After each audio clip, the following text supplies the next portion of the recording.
Welcome, everybody, to the Sleestakians variety show. I'm your host, Lorenzo Sleestak. We're joined tonight by Telepathic Bunny. Hello, hello. Greetings, greetings. Thanks for having me on, Well, Mr. thanks for going on the panel. Sure, absolutely, absolutely. Glad to be here. Glad to be here. You are one of the mod supremes, so you do get around, my friend, quite a bit. Yeah, I'm on a mod on a bunch of channels. Yeah. And some of them are like people who don't even necessarily get along with each other. But right. I like the variety. Yeah, there you go. There you go. It's like you, Frog G, Mo Biggs are kind of like the ones that are kind of like immediately, when you think mod, you think you three, but basically, I would. That's great to hear. Well, Link Master is in the chat, and Ro is in the chat. Hey, what's up? What's up? I'm sorry, I forgot the Link Master. I can't remember his name. Anyway, there's another one they call the Link Master. I can't remember his name. All of a sudden, Felix Haas. Felix Haas, yeah. Oh, can't forget let's Felix. See. Yeah. Trying to think of the guy who there's a guy who passed away. He was in a lot of chats, though. I'm blanking out right now.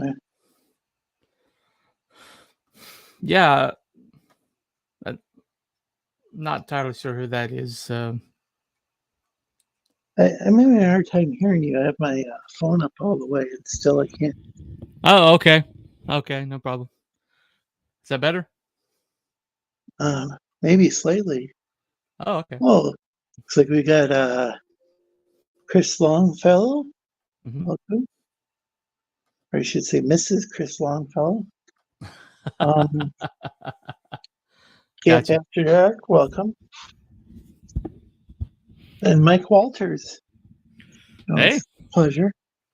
Cool. Got a great show. As does Gap After Dark.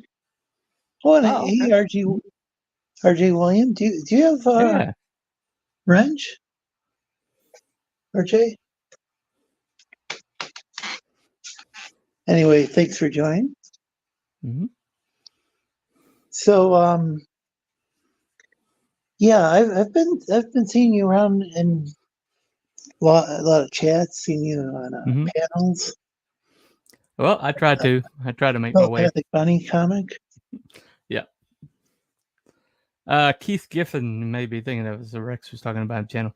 No, he's talking about mod. A guy that was a mod. It was a really popular mod that passed away. Was it was the guy they called Crypt Daddy? Is that? I think. I'm not sure if I knew him. Oh, okay. All right. Let's see. There was one who hung out in the King's chat and also in Rex's chat.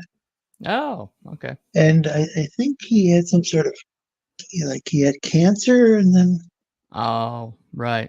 And then I didn't know about this, but apparently he had it arranged that his that the books he had ordered would go had it all sorted out where they would go. Oh, okay. Yeah, that's weird because I mean I'm in Rex's chat all the time. I don't quite know who that is. It's just how much I pay attention. Yeah. Oh, welcome, Orville Nation. Hello, hello. Welcome. That's a great channel. I highly recommend Orville Nation channel. I've heard of that one. I need to check it out. I tell you what, I'm still having a hard time hearing you for some reason. Oh, okay. Well, let me check my my settings right quick. All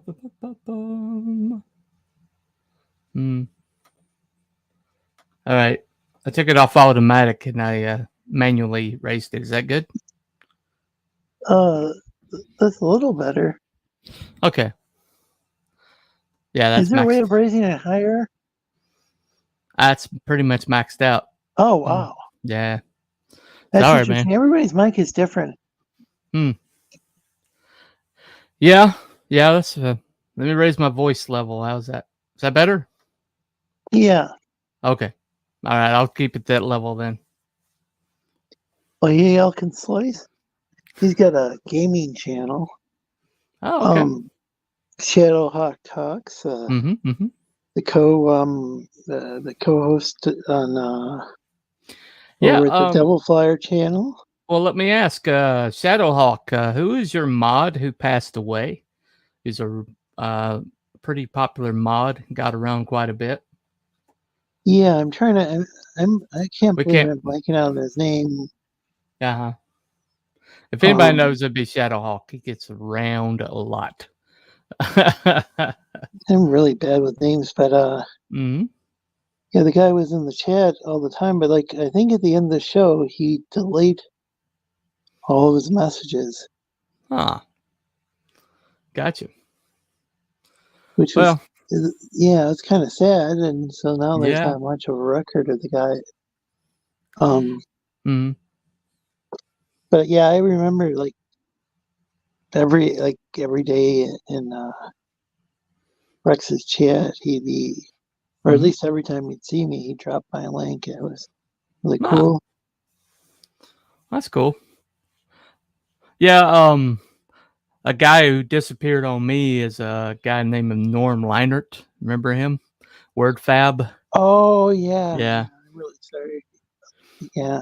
Yeah, he's a good friend of mine. And just one day his account wasn't there, no warning or anything. Still trying to find. All my contacts have come back void. So Andy A and James Hayes. Oh, James Hayes. That's the one I was thinking of. Yeah, James Hayes. That's the one. Yeah. Andy A. I didn't know about that one. Holy crap! I tell you what, man, there's a lot of people dropping like flies, man. Yeah. And it's Stu, who I've actually met in real person. I know he kind of ruffled quite a few feathers. Right. Because whenever somebody passes away, he mentions, well, this person's not getting their comic books. Now, I know Stu, and I mean, I've met him. I think I said that. I met him in real life. Right. He's kind of, he's a bit different in real life than on the internet, when people are. Well, you don't do that when people are still raw nerves, It's not very classy, I don't think. But yeah, it's been a tough year. It's been a tough year. Been a lot of good people kind of like drop out. I don't know if it's because their accounts got deleted or what, but there's been. Yeah, I know a lot of people just plain left Twitter. Yeah. If you like what you're seeing, please like and share the stream. I don't know what number of people actually get notifications. I remember a couple weeks ago it said like only 14 people had come here because of notifications, and it's like, wow, there's like 600 subscribers and only 14. Yeah, click the notification. Well, I had a channel. I had a channel strike, and I'm still working through it. But for while it was like being, while I was still up in the air, being like in the process, it's like my channel disappeared off of everybody's radar. I got almost no engagement whatsoever. And so I don't know if that's something YouTube does, or what, but that was a pain in the butt, man. I've had to use Bing search engine since it's Microsoft, right, in order to look up people's YouTube channels. So Oh wow, really? Skip over like Google, Jones, YouTube, of course, and just go to Bang, and there I can find their YouTube channel. Can't find it by typing in in the YouTube search engine. It's weird. I mean, it's yeah. They ban you, man. There's no indication anywhere. Your engagement just goes through the basement, man. There's no warning or anything. Notifications do fluctuate. Yes, they do. It's a pain in the butt. Yeah. I will sometimes unsubscribe and resubscribe to a channel with the notification. The notification will be on to begin with, but then I'll have to unsubscribe and then resubscribe and turn the notifications on. And sometimes that actually does work, where I'll start getting the notifications again. And then some channels I'll never see the. Yeah, I've had several channels just completely disappear on me, and I'm like, I was like, where did they go? And then I'll look them up, and it's like they've been uploading. I just haven't. Nobody's ever like sent me a notification. That's happened several times. What's up, Eric boy? What's up, dude? Gotta run later, nerd. RJ, all right, RJ, later, dude. Can anyone tell if RJ has a wrench? I can't tell from the StreamYard app on my phone. Yeah. Doesn't look like anybody's backstage either. Oh, I could just. Here we go. Anyone wants to join? Here's the link.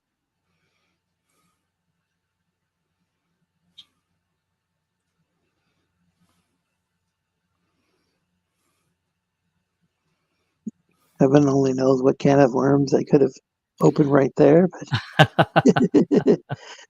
but I've been dropping the link in the chat lately. Right. I find it leads to some really good discussions. Yeah. I don't want to ever become like an echo chamber. Right. Well, I mean, there's some. I kind of like have a caveat when I do it. I have a couple no-goes. If I see them pop in, they're immediately getting kicked back out, because there's a couple people that, you get them on your show, they'll get you struck. So. Oh yeah, there are definitely people like that.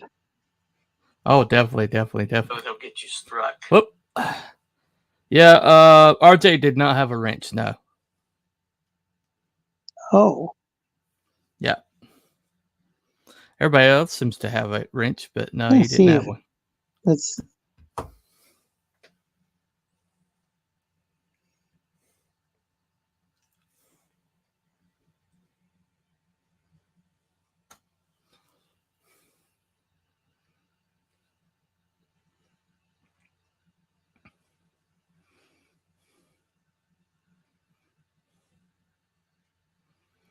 Am I back?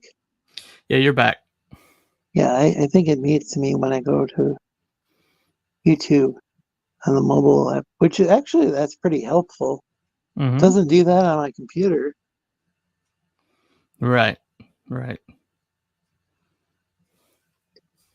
Oh, hey, Billy and Doodle, welcome. What's up, guys? Welcome. Good to see you. Yeah, both have wrenches. Good to see. Yeah, I pretty much, everybody comes to my channel, I wrench them, so because I don't have a mod, so it just makes it easier for them to like post their own links or whatever. Oh yeah, I encourage everybody to do that. Yeah.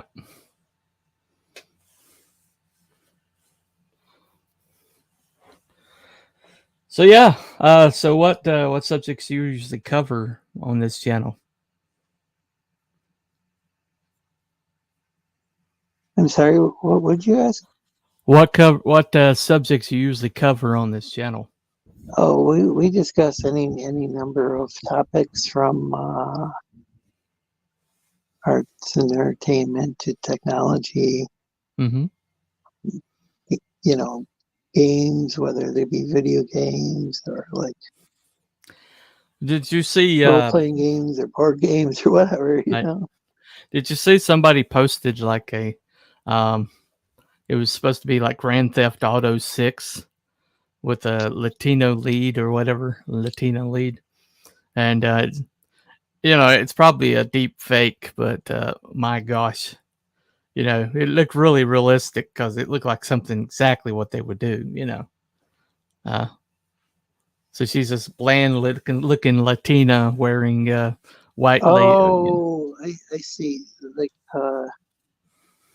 well, yeah, I don't quite get they'll have like a model, Mm-hmm. they'll actually have a human model. You look at the photograph, yeah, and then you look at how they did the character design, and it doesn't match. They look at just like right. say a supermodel, or maybe not a supermodel, but they get get like a good-looking lady or handsome gentleman. Well, they make her. She's supposed to be like a computer hacker, but I'm like, how does that fit into Grand Theft Auto? Grand Theft Auto is meatheads and dames, and and blue collar crime. I don't know that they've ever had any white collar crime in Grand Theft Auto. It just seems like it'd be a boring game, Yeah, unless they had to like hack the car because of all the electronics in there these days.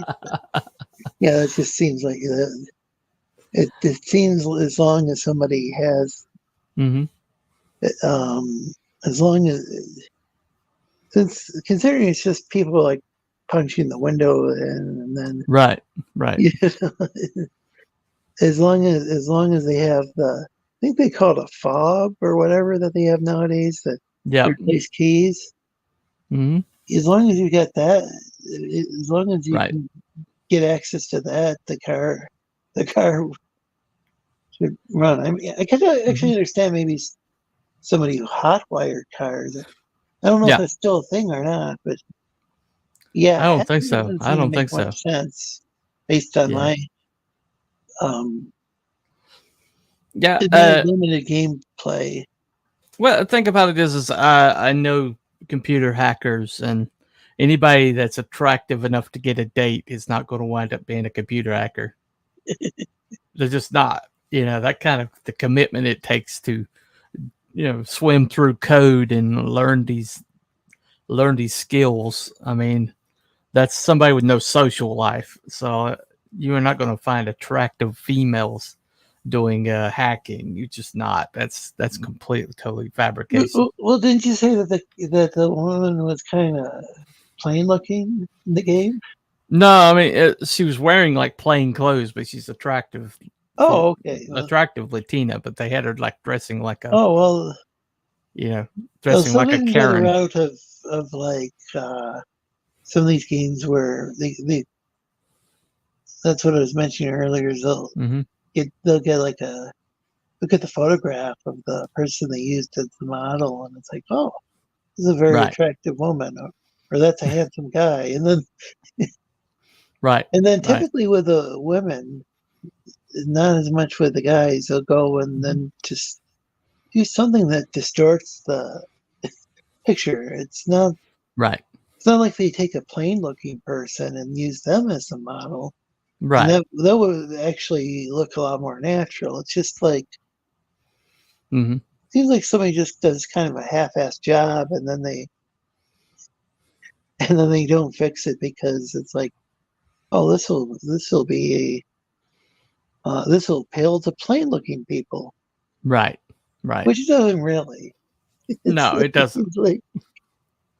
Well, I mean, what they don't understand. They think that because they're so insecure, they think that people want people that don't threaten their security, and so they assume that, okay, all the women have got to be dowdy and low overweight because that's what doesn't threaten me.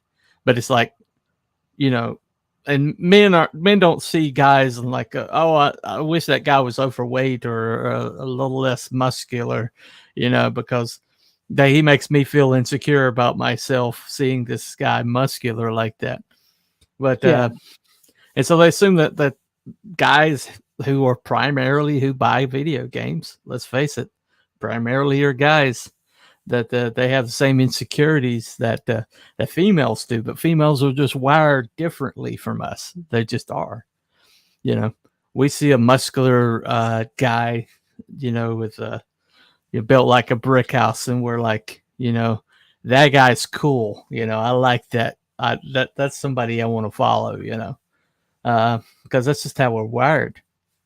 So well, I think there's even a lot of women who, if women like attractive men, like Grand Theft Auto, they're going to, if they actually play it, which it's going to be predominantly males, but if a female is going to play the game, they're probably going to want to have, play it. They'll want an attractive male that's powerful, but they want the female. They want the females to be all normal and like dowdy. And you've seen that a lot in games that are coming out right now.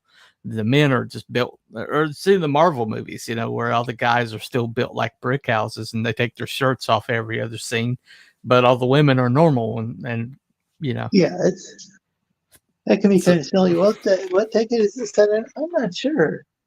Right. I'm not sure. Their idea of an action hero is Phoebe Waller-Bridge from Indiana Jones and the Dial of Destiny. That's who they think that is an acceptable action hero for female, And sorry, no. Yeah, I think it's probably just a fad. Well, it's gonna have to be. I mean, it's just their target. The audience they're targeting are not who's going to buy these tickets. They're not the ones that are going to populate these spaces, and so they're targeting people who are disinterested with what they have to offer. I think that is the issue because, I think it's people, and I think it's based on a misunderstanding. I think it's based on the idea that because something is represented in media, that it's going to somehow lead to, would it be causation? Would that be the term? Or it's going to be the cause of. I don't think that's really what happens. Like a lot of people have claimed, like, say, video games make people violent, right? And while it might make somebody like temporarily aggressive, like maybe when they're playing the game and they might start raging at the game. Doesn't well, make, if anything, an murderer, Yeah, with anything, it gives them. Thanks a lot. Love you too, Will. Well, if anything, it actually promotes docility and real life because you get some of this aggression like worked out of your system. And hey man, but what they don't understand is that's just how the human beings are built. What we don't express gets backed up into the software and the hardware. Welcome, George. Hey, George, what's up, dude? So I think I've seen George building humans before. It's kind of a scary process. Oh, well, really? What's that? Hey, Roll. Greetings. What you up to, George? Right now I'm trying to figure out what to do next. Oh, okay. And if you like what you're seeing, please like and share. As I stated before, like 600 people subscribe to the channel, but couple of weeks ago, like only 14 people came here because of the notifications. Right. It was mostly people from Twitter who came, and that's how they got here. Is according to the YouTube Studio Analytics. Right. Yeah. I know what you're talking about. I keep putting up updates on MySpace, and no one comes to my show. MySpace. Yeah. Wow. It's like, what is this? The 1996? It's interesting. It still exists. The company still exists, yeah. but I've never heard of anybody until now. Right. Actually, using it. I think that was a joke. I'm pretty sure it was. Yeah. Yeah. Pretty sure. But then again, I've heard George's his telephone. Got an old fashioned. Well, MySpace. Every time I try to log into MySpace, they keep referring me to GeoCities. There you go. There you go. Yeah, that was kind of a cool thing before the days of social media. People could have their own. They could have their own host their own web pages. I think it was before. I've heard it was before like Web 2.0 or whatever, whichever whatever the format was that I think it made it harder to code or something, because it used to be people could either hand code their sites or there was software that helped people. And I used some software. It was either Netscape Navigator. They had their program for creating websites, or later on Mozilla. They had that application suite. That you're talking old school stuff. Yeah, man. yeah, because first it was Netscape had their own application suite, and it included not just a web program, but email, like an email client, from what I recall, and this chat program, I think. Right. Unless that was Mozilla. Yeah. Mozilla Firefox stripped out a lot of stuff. Maybe I don't know if it was to make these faster or just less bulky. Well, I mean, yeah. Once I went to Netscape, I didn't realize what a piece of crap Internet Explorer was, and I've never used Internet Explorer since. So I went from Netscape to Mozilla, and then I realized Mozilla was becoming embedded in the system itself, and so I went over to Brave. It seems to be relatively independent. So. And Netscape there was some sort of controversy, and they sued Microsoft. They sued Microsoft for basically. Yeah, that was, and for a good reason, in my opinion. That they had made it so. I think they made it so Netscape didn't work all that well on Windows. Was it Windows 95 or 98? Yeah, they nerfed the crap out of Netscape. You basically had to do a software patch just to use Netscape. And then they had Internet Explorer built in as a file manager, which that doesn't seem too secure to me. In fact, I knew a guy who had this Windows 90. It was either 95 or 98 Lite. I think it was 95 Lite, and it would strip out all that extra stuff. And I think they would do that with like banks. Like if somebody went and set things up, Windows up at a bank, you don't want all that like potential. I'll just say alleged in Minecraft, although I don't think Minecraft existed. Security vulnerabilities of having the web, a web browser function as your search engine. Not search engine. what was it? It was like the file manager. Mm-hmm. Well, a neat concept as far as right. As far as like the buttons where you had to go forward and go backwards. Mm-hmm. So it was kind of convenient. And I believe KDE did that with their KDE Conqueror browser for a while. Or maybe the previous version of I went to school with a guy who was one of the first. He was out on the East Coast of North Carolina, and he had one of the first like internet hubs. Where a lot of commerce came through his main website, and then you had a lot of people branching off of it. And he got bought out for several $1 million. But he was like, you're talking about he's one of the first coders. So, I mean, he learned on the military software and then switched over to when it, became, public use.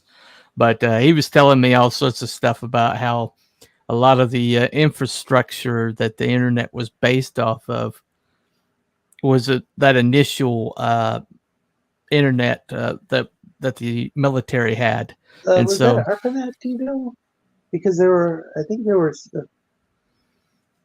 ARPANET, and then there was something for civilian use where, right, like there was like bulletin boards and stuff. But I think ARPANET was ARPA. Yeah, net. I think that was the military version of the internet. I could be wrong because they were right.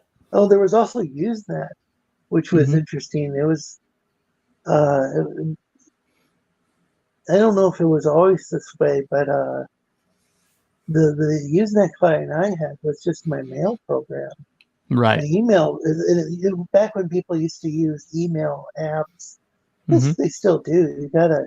If you got like an Android phone, it's got an email app client. Right. And then it's even got a Gmail client. Sometimes built right in. Well, he was supposed to the computer lab that where I was going to school. This was a really small school, so they were told basically that it was going to take them thousands and thousands of dollars to upgrade this computer lab by this guy who they later fired, and so they found out that he was good at computers, and they asked him to set it up for them.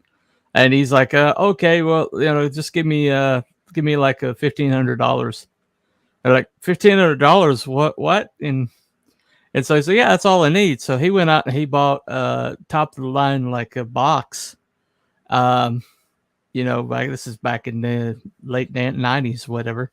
That would buy you a great box, So he got one box, and then he slaved all these like underpowered computers into this, and basically held all the software on the box, and so they just pulled from the box, and so nothing was really on those computers, and so it sped the computers way up, and he was able to set them up at basically their own server network in one afternoon. Rid of the word slave, or try to? We can't call this a slave anymore. Gotcha. Even though we call it that for decades, we got to call it like, I don't know. What do they call it? Like it'd be funny if they called it subordinate. Like indentured servant. I don't think they changed it to that. Yeah. We'll call it subordinate. There you go. Is that better? Yeah. The assistant manager. I don't know. I don't know. It's kind of silly, and I think the average person just like isn't this politically correct. I think it's I could be wrong, but I think a lot of people just think, well, this stuff is kind of silly. It is. It really is. It's all it is like coercion by forcing speech, which is what we're currently on. This platform we're currently on is one of the biggest purveyors of that. I mean, because you say the wrong thing, and they will gack the hell out of your channel. You know, the show that you say that word, the wrong speech on, you know, goes right straight to the bottom of the algorithm, you know. And so you got people like trying to find ways around, like, you know, somebody unalived themselves, or you know, Minecraft themselves, you know. And eventually eventually the algorithm's going to pick up on that stuff. Because I've heard that instead of the word subscribe or sub for short, use the word support. But the problem is that people have been doing this now for years. Yeah. And so YouTube's likely, or their algorithms likely picked up on that, okay, this term support's being used an awful lot of times. Right. And I've heard that can actually harm somebody if it harms, like, I mean, not physically. I don't mean literally harm someone, but it can. Well, I mean, it could kill your channel's their YouTube traffic. channel. Yeah. If so, or they could even be unsupported by YouTube, unsubscribed by YouTube. Right, exactly. Because of it. It's unfortunate, but because it used to be people could, without a wrench, they could just click on each other, right click on each other's channels and go and visit. And if they like what they saw, they could subscribe to the channel. And then they removed that feature, I think, for everyone, including mods. And I know, and then I think now they have it so if you are a mod, you can at least see somebody's channel. But yeah, I think for a while there they made it so one couldn't. And yeah, that's for a couple months there. Channel, messing with people. Right. Well, I mean, it's like the other day. I've got a channel strike. What's up? Good to see you. Good to see you. Hey, Jason. But I got a channel strike for using the original cast album of Sweeney Todd, and not even like 30-second clip from the original cast album of Sweeney Todd, and I got like a copyright warning, and so I routinely, like these days, I go ahead and I appeal, because a lot of these copyright strikes come from, like, you know, these companies that aren't even involved with the artist that, you know, they're striking for. And so if you appeal it, and it happens a lot. So I appealed it and they turned me down, and I got a strike on my channel because of it. And I'm like, what the hell? 30 seconds of the original cast album, which I think was recorded back in the 70s sometime. I think most of the principals are even dead. And so what the hell is wrong? And it was like, it wasn't even a loud vocal. I don't know if my channel's being promoted or not, but please share it out to social media. But yeah, I've heard about this. I'm sorry. Was there more to there's more to the story? No, not really. Okay, because what that reminds me of is I've heard of a songwriter, and he said that somebody sang a cover version, licensed it, paid the royalties to him, and then the company that did that released the cover song, of course with royalties, but they tried to claim though that they owned the original version of the song, merely because one of their singers on their label covered it. Done a cover, paid a license for it, and sure, they legally have the rights to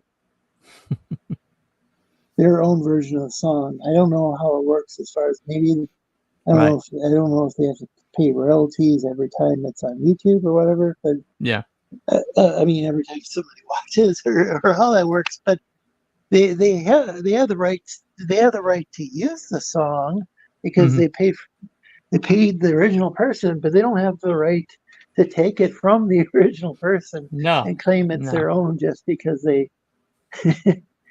Well, I mean, for the original version, you know that the guy recorded. Right. Well, I got struck for the Final Countdown Europe, and I didn't even use the whole song. I used like the guitar, solo bit in the middle, and a little bit on the end. I chopped up the song. It was clearly repurposed. It was clearly altered from its original form. And I got struck by some group out of Russia. And I'm like, why would Russia, why would Europe have like, somebody handling their publishing in Russia? Yeah, it didn't make no sense at all. They're Swedish. Okay. Sweden, most people have put their business in like the Netherlands because of their low tax rates and things like that for businesses and stuff. It's a Swiss bank right there, but Bank de Suisse or whatever. And so I was like, there's no way these people would go out of that country and go to Russia for their publishing. And so I challenged it. Unlikely. Yeah, so I challenged it, and sure enough, they didn't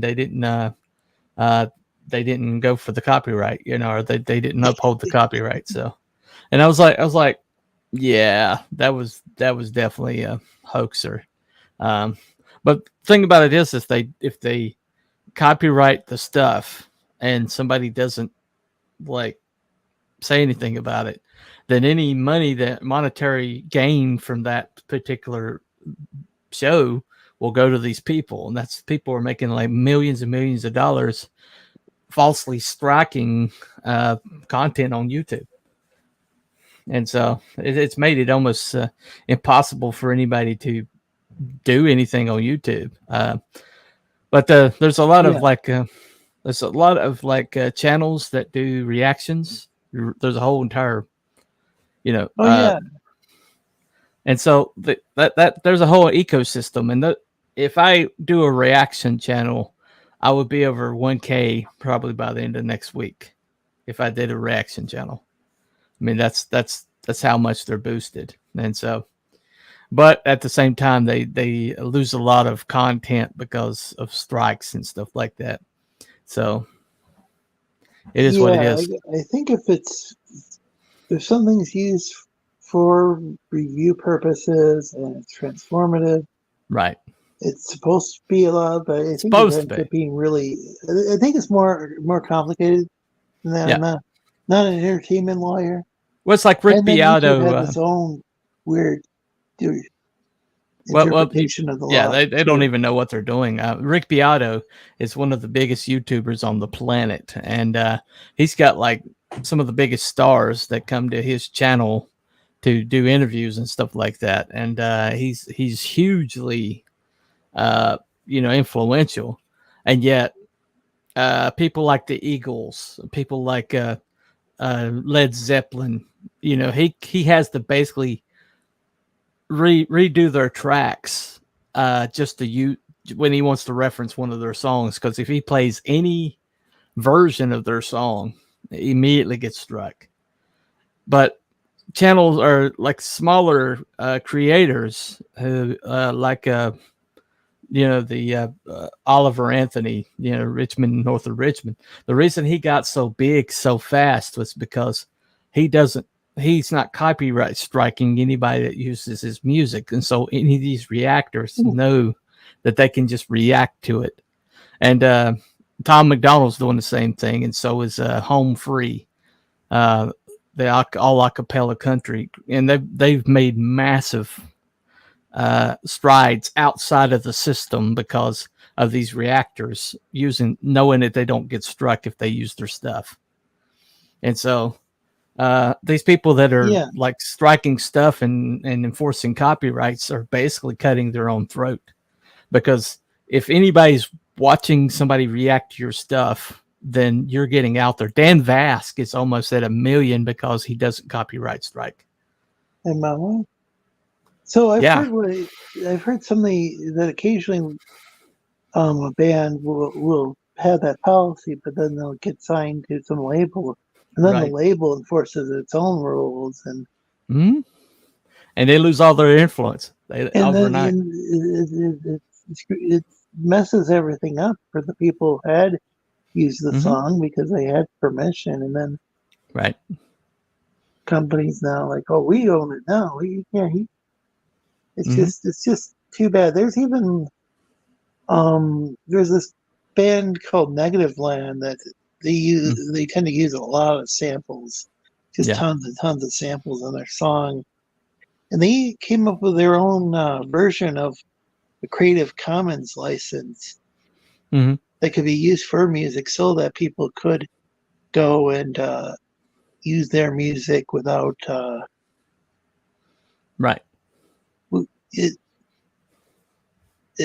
I think the way it was, I think there was some sort of reason they did that instead of simply putting their music in public domain. I think maybe the Creative Commons license.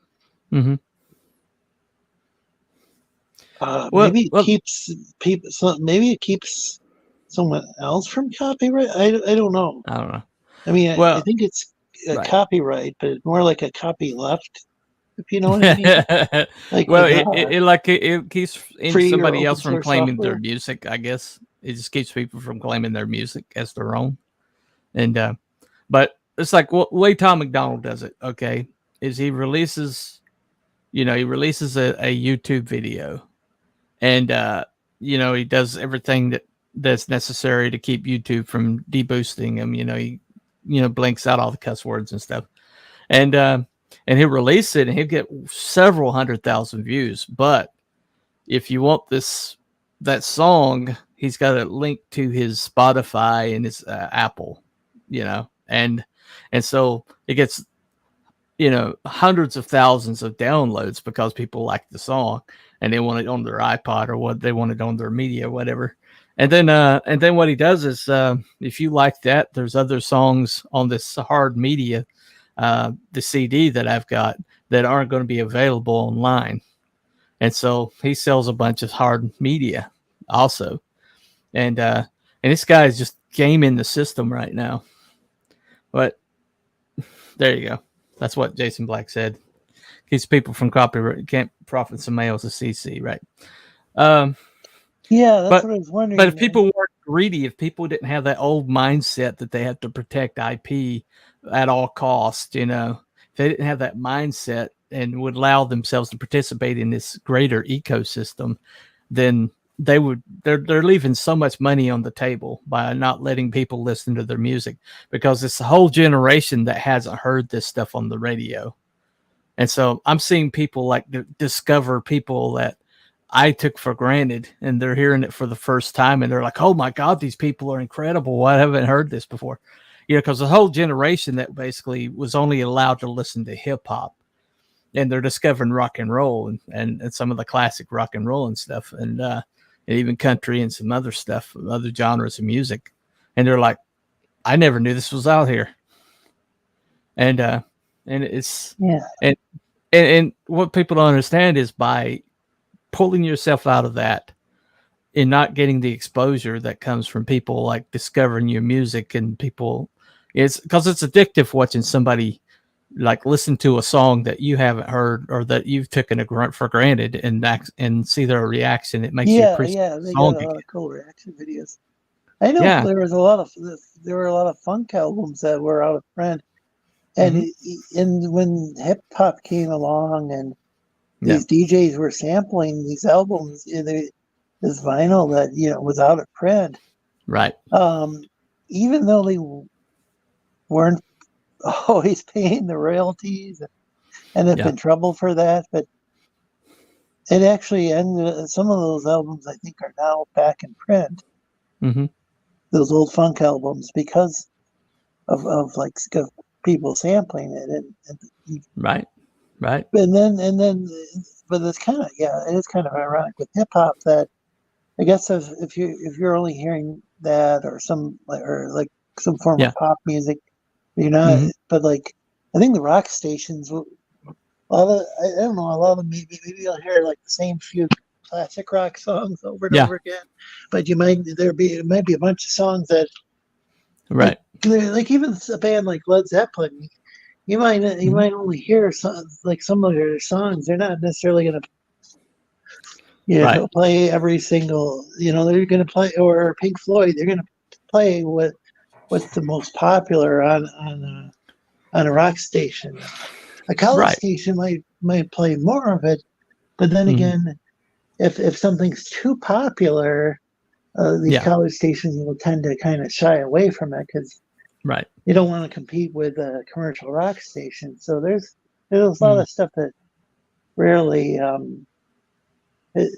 think, rarely gets played on the radio. And I think the internet's really opening things up. But if you don't own the rights to a song and there's some sort of copyright troll or whatever that owns the rights, they could be going around striking a song on YouTube.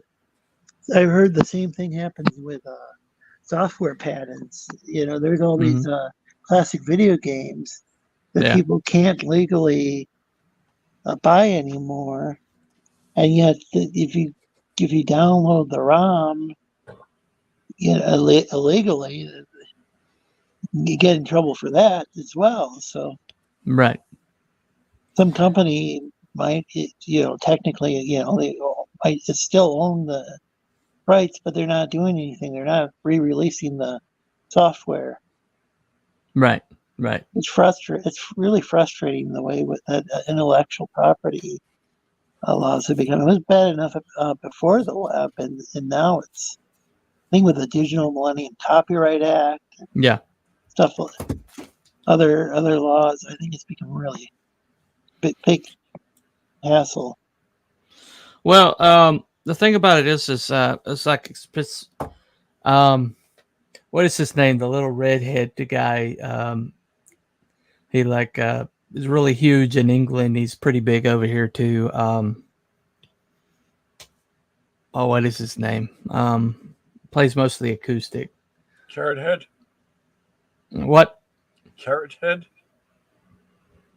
No. Are you talking about like a comedian or? No, he's a really huge pop Mitchum star. Sings, but he does comedy.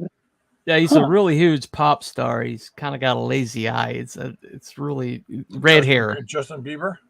Not Justin Bieber, no. Anyway, but he was taken to court by the estate of Mark Brooks? Marvin Gaye. They took him to the court of the state of Marvin Gaye, took him to court saying that he was using copyright stricken material. But he sat there when he was in court, he sat there with his guitar and he played multiple songs with the same chord progression back to back to back to back. There's 12 songs in a row, back to back with the exact same chord progression. And then it is basically just said, okay, well, Ed Sheeran is his name. Yeah. And they say, well, that's dismissed, I mean, but he was talking on a talk show, and he's like, I just wanted to make the point. He says that there's only really so many combinations that work in the pop space, and so if you're going to lock those down, then you're going to have to sue everybody because everybody uses the same few chord progressions pretty much, and so it's and so people are so protective of IP, but how do you really truly enforce that? I mean, there's some blatant stuff that obviously that's a derivative. Oh, you send the boys over and break some hands. Well, that's the old way of doing it. That's certainly the old way of doing it. But basically, if you sit there all the time worrying that somebody's copying you or that you're trying not to copy somebody else, then why not just be as creative as you can and let the chips fall where they may? If somebody says you're derivative, then they think you're derivative. But if you come from a pure place, then why worry about it? See my point? But I think IP basically is it's a cash grab anyway. I mean, look how Disney's manipulated copyright for decades. To keep stuff under their control. Yeah, Disney's full of shit. They started off their company by actually stealing copyright. Yeah, exactly. They produce cartoons and stuff like that without actually respecting the copyright owners. Right, exactly. And so what they did was they took things that were in the public domain, and then did something with it, and then promptly turned around and like copyright it, and aggressively copyright it. So, so everybody else had to, even if they did something similar, they had to absolutely make sure that everything was so different that they couldn't cut into Disney's profit line. And they did that aggressively for pretty much the whole time they've been in existence, and made an empire off of it. Because it's like somebody was saying, if somebody goes after if DC goes after Bill Willingham, what are they going to do in court? Sit there, it's like, well, they use Cinderella, and they use they use they use Ashpatel. Well, right, but they've got to say that, okay, well, they used these people like were using Cinderella. It's like they're talking about fable version of Cinderella, but the thing about it is Cinderella's in the public domain, and so all they have to do is just change it subtly, But Bill Willingham put it in like the public domain.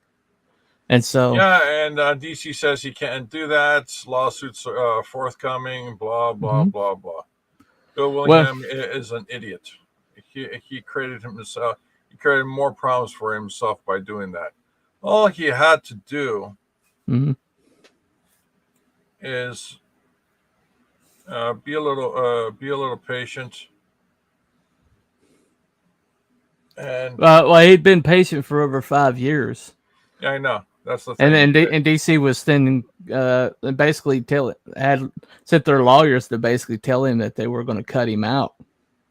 Yeah, well, they can't do that. From my understanding, he had an ironclad contract. DC never read the lawyers never read the contracts with Bill every time they dealt with him. So it did become frustrating, which is by itself, a really stupid thing that DC did. Go ahead. Well, basically, though, the one thing that was his free and clear, absolutely 100%, was the clause that said that he could at any time turn over the IP to whoever he chose, which was there, for succession purposes, but because everybody assumed he was going to turn over to Buckingham. But so basically they're like, well, we're going to cut you out anyway. What are you going to do? You're going to take us to court and we'll throw money at you all day long. And so he's like, okay, you want to play chicken? We'll play chicken. And so he put it into public domain. And so it, opinions vary, but I personally think that it was like, they're like, well, you're never going to give up the IP because we wouldn't give up the IP, but they didn't understand the man that they were dealing with. Yeah, and, I believe George brought this up a few weeks ago. When this is the same. Here's the thing regarding the fables. The property's worthless. It's absolutely worthless. So he puts in the public domain. So freaking what? The character's already in the public domain. Right, exactly. So how's DC going to come after anybody? Point one. Point two. The only value in the fable, the only real value in fables is the artwork. That's it. That's it. You know, I'm sorry, but you know, story whoopie freaking do. Anyone can write their own Rumpelstiltskin story, Astrotel story, you name it. RJ Critical Blast, you know, I put together for him over a 500-page book with over 300 illustrations on the Grimm's fairy tales. Mm-hmm. Yeah, I was wondering when you were going to plug that book because I wasn't really. Because it relates. These are things that. Yeah, I wasn't going to plug it in because our RJ owes me some super chats that I left on his garage door. That beggar. So the thing of it is even the Brothers Grimm, some of the fairy tale, you know, they collected their fairy tales from other people. I think they innovated it. You know, they told it in their own way, but and some of them have like French, you know, because they were writing in some form of German, right? Assuming it's like German at the time was or whatever. But there was like there's like French versions of like some of these, like Little Red Riding Hood there's different. Right. Versions and there with were different outcomes. Multiple French versions and multiple German versions. Right. Initially. And they all, and yeah, the Disney has its own version of with Cinderella and Snow White and stuff like that. But and one would, and it's often been argued that they're like heavily sanitized. Yeah. I well, mean, it's like right now, Winnie the Pooh. Well, it's like Winnie the Pooh is in the public domain right now, but the Winnie the Pooh with the red jacket is not in the public domain. No, you don't want to draw the Disney design. You're talking about the Disney design of the characters. Yeah. Right. Again, Whoopi, you know, it's not to you, but Whoopi do. It's like anyone can do. Was it an orange bear? Mm-hmm. Anyone can do an orange bear, and right. with was it a red shirt? Just don't make it look like Disney design. Yeah, it's the same thing with Little Mermaid. They had their own version, and they Little Mermaid. And the original story was a tramp. You know that? Was it Sea Queen or? But I mean, they made their own adaptations. I mean, they changed stuff enough that people can just go back to the source material and exclude the stuff that was added, and they can add their own stuff, put their own slant on it. Well, you know, yeah, sure. A Little Mermaid. What's it? What's the other guy who did a lot of fairy tales? Oh, geez, I forgot his name. You know the stories like Wizard of Oz and all that stuff. Frank L. Baum. That guy and another guy. And there was Lewis Carroll who did Alice in Wonderland? Mm-hmm. Yeah, is that the guy? I'm trying to think if that was his name. Mm. I forgot. Very unusual man. Mm. Lewis Carroll was a peach. Stuff about him, but Lewis Carroll was obviously the story themselves. You're thinking about E.E. Milne, probably. He did, yeah. E.E. Milne did Winnie the Pooh, right? Yeah. Oh, there's even the Tao of Pooh, which is using Winnie the Pooh to teach Taoism or Taoism, or I'm not quite sure how it's pronounced, but. Well, the guy that did Peter Pan, he's the one that was the real creepo. You know. Oh, what's his name?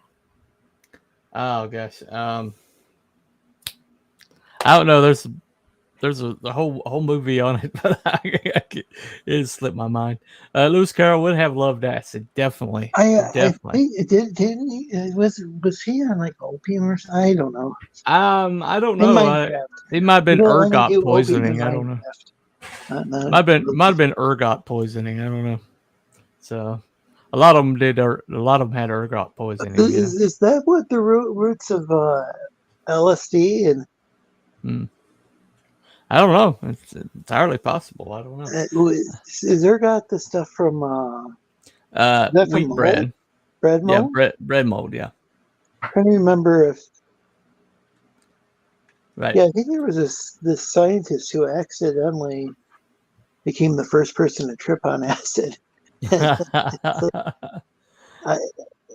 It's something I'll be quite honest. I've stayed away from that. I think my brain is already very different to begin with. And who knows how that works on lizards. I don't know. It opens a lot of doors that I really don't want open.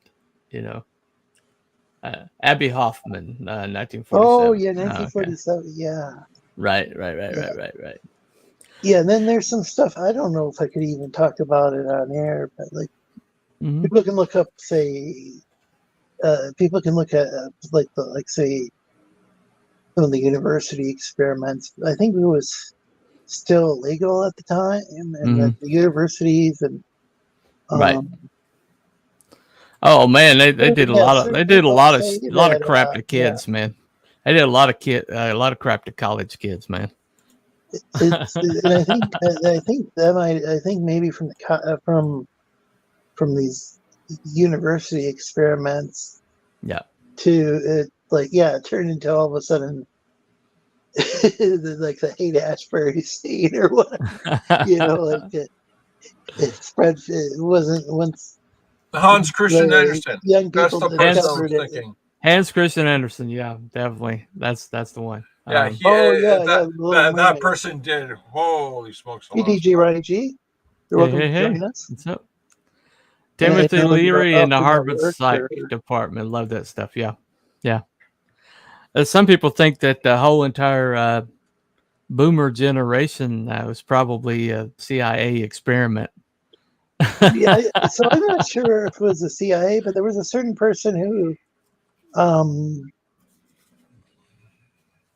it was wasn't a unicycle. It was something that exploded. I don't want to say. I don't know if my channel gets struck if I say bar. If I say bar. Yeah, he was part. I think he was. What was it? Harvard that he took part of. He was part of. His name Ted Kaczynski.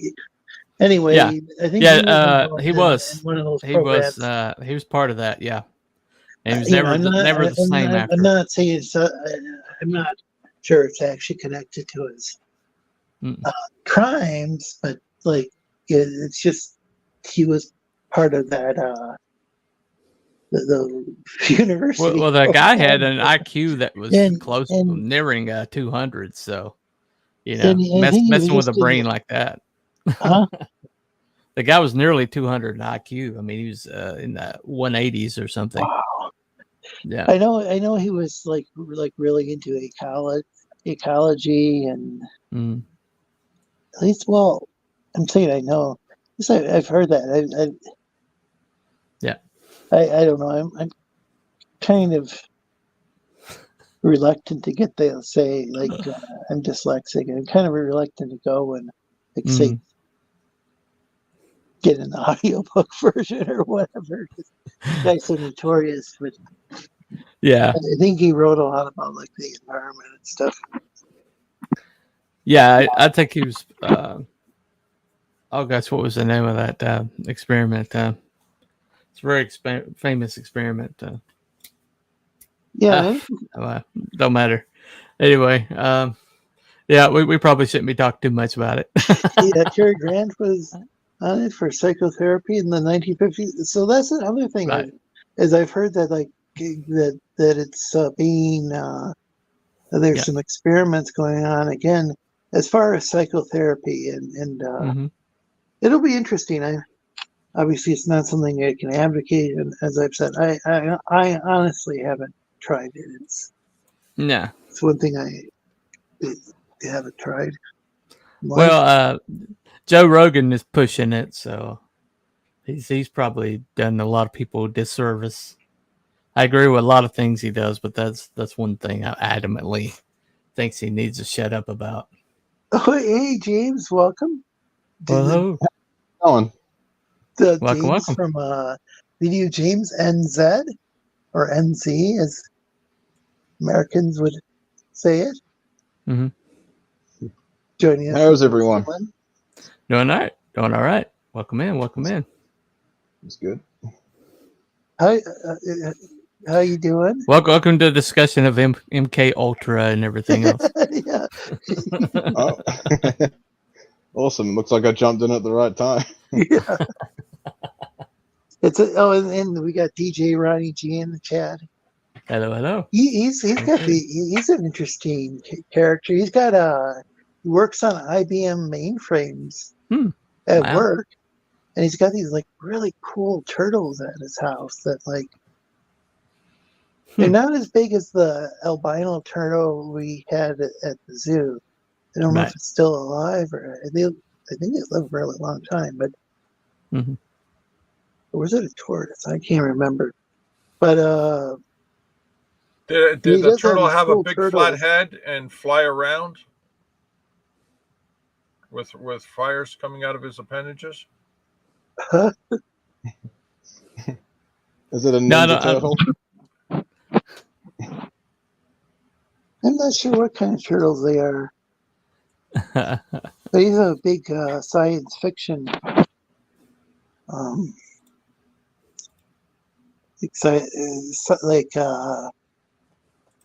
to remember things like Star Trek, Babylon 5, and I can't remember the Stargate, maybe.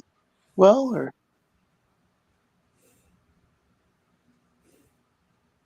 don't even get me started on Mario's violence toward turtles. Yeah, I don't know what his beef was with turtles, or what their beef was with him. Well, they were snapping turtles. Maybe they were snapping like the beatniks. I don't know. Every time you recite a poem, they started snapping their fingers. Well, it's almost as bad as Cecil's violence towards turtles. Oh, yeah, I'm not even familiar with that. Kind of lost track of Cecil over time. Well, let's talk about the cash grab comic had some violence towards the turtle in it. So there you go. Jesus will be here soon. So what are you up to, James? Not really a lot. I just recently wrapped up my animation for the intro of my cartoon that I'm doing called Stinky Dyke Pirates. Yeah, that sounds interesting. Yeah, it's been pretty intense, man. Like it's animations, like there's a lot involved. So and these are women who live on they're women who are pirates, and they actually live on a dike, like the Netherlands have dikes are kind of like levees or something. Yeah, basically what a dike is, it's a wall that separates land from water type thing, and people can live on it. And these 4 strong women, they live on it, and they go on little adventures and stuff. They're pirates. And it sounds like they're not portrayed as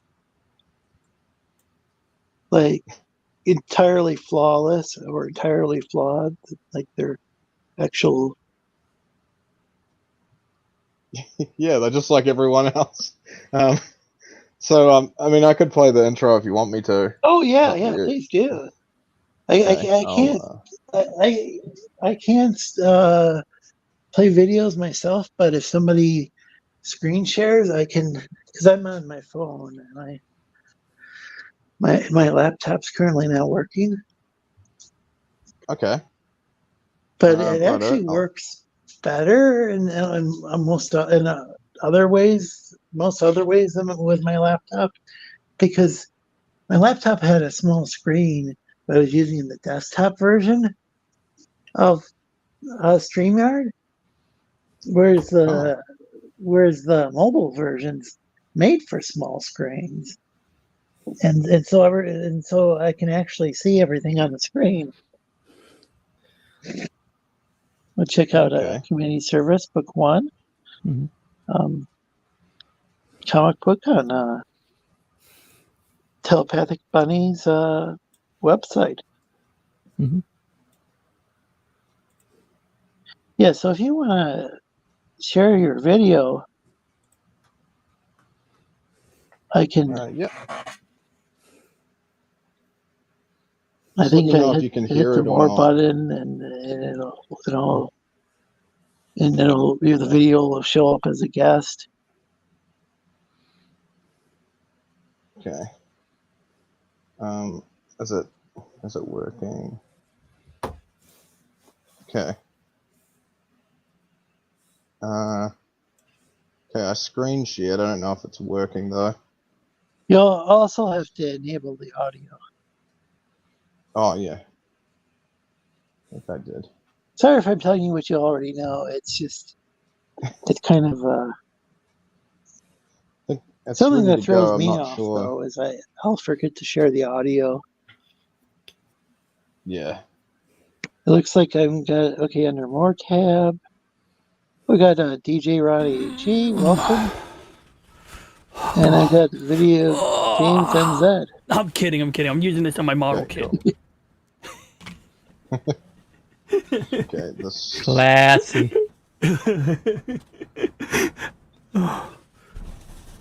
All right, so I don't know. It's taking a while to load it. Hopefully, that's a nice pirate ship. I read a book. I showed a picture book about Spanish galleons on Columbus Day. All right, you ready? Hopefully, let me know if you can hear it. And welcome, Daniel. We're about ready to watch a short intro video. Oh, well, I'm just in time. To a new web. Yeah, apologize. I was dealing with a subscriber for. They were apparently having issues looking at some of the stuff I had on the subscribe side. I was like, oh, okay. And I looked and like, oh, all right. Me being an idiot, I'm over here thinking Patreon, and it has when it's two different systems. I wonder why it looks like it's buffering but not playing. No, it's ready. I just got to hit play when you guys. All right, let me know if you can hear it. All right, let me. I'll try to go full screen layout. Okay, let me know if you can hear it or not. Can't hear. Can you hear it? No, you can't. I can hear silence. Oh, cool. It's like it doesn't sound like the audio's played. I can't hear it, but that ship has a very nice aft castle. Do you say ass castle? Aft castle. It's the after castle. You got okay. the floor castle on the front, the aft castle on the back. Like if there was like a king and he had a castle just for his ass. A donkey. You know? Well, it isn't an ass. Every king's got to have a donkey. And a castle for it. I mean, it is in the back of the ship. It is kind of like an ass castle too. It's an ass castle. Yeah. Okay, it won't share the audio because I'm not using Chrome. So okay. Here's what I'm gonna do. I'm just gonna dump it in there and like, hopefully people will check it out. And no one caught my joke. Damn it! Y'all suck. I'm like, the ass bastard, and y'all say nothing. It's like, damn you. Yeah, damn, it's not working. I could just play it without the audio, but you kind of need the audio because it's got like really cool music from Leslie Rodriguez, my friend LR Artunist, and I had the lyrics. I did the lyrics for it. I wrote it, and yeah, it's pretty funny. Yeah, if you put it in the private chat, somebody could screen share it with the audio. I'm sure. Yeah, it's harder if you put it in the YouTube chat. Anyone that's using Chrome, yeah. I decided to use Firefox. Yay. Oh yeah. But yeah, I use Brave. I use Brave. It's like Chrome based. Yeah, without the Chrome. chrominess. Chromium is cool. Yeah, chromium is cool. You know, and but yeah, if you want me to share it out, I could share it out as soon as I lock my target here. I'm just aiming at a astrophotography. Oh wait, what did I just hear? It sounded like a steam engine. It sounded like something charging up. Oh, I thought I heard a steam engine from your video for a second or something. Oh, that's cool. interesting. I wonder what's going on. Are your turtles making contact? No, my desktop audio is muted, but I could share. I got a trick for sharing the audio in a moment. I just want to aim my telescope at a target, and then we're home free. So that's what I'm doing right now. I'm getting my target locked.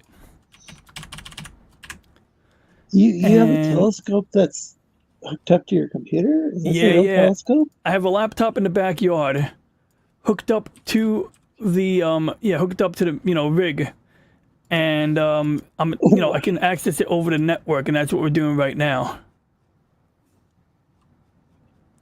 So we're gonna do a little experiment here. We're gonna take a maybe like what? Oh, it's basically like you do it's like photography. You take like a time exposure, right? Like, maybe keep the shutter open for 30 seconds, and after like a minute, we'll see a picture pop up. And if anything, I'll open up last night's imagery because we already have that on standby. So let's wait. Where did I copy that? Well, anyway, let me see. I'm sorry, my brain's all over the place. I'm mentally multitasking. But now I remembered where I put it. Experimenting with different layouts. Let's see. Yeah, it is taking me a couple minutes on my end. Oh, I know what I can do. I can go to done, and there we go. Oh, I see what you're doing. Yeah, but right now now I can see everybody. We're just doing auto guiding. So this is keeping us on target so that we don't lose the target. And the mount that the telescope is attached to has to counter the rotation of the Earth. But it's not a perfect mechanism because I didn't spend $10,000 on it. And so we use a second telescope that piggybacks on my big telescope in order to basically use a guide star. So it uses a star or multiple stars that are highlighted in green. And if they start drifting faster or slower than they're supposed to go, this will correct it. So this graph down here is basically where it's sending corrections to the motorized mount. And that's because we want to, have this thing sitting still on the target. Bummer, I had a problem. Okay, I got to fix that. I feel like we should be taking breaks on notes for a test or something. I feel like there's going to be on a test or something. Sorry. This is Sleestakians chat first. Like, quick, write it down. I've never heard of somebody. I think this is the first time I've had somebody on here who was actually had their own telescope attached to a laptop. I forgot what it was called. Cartography, the study of stars.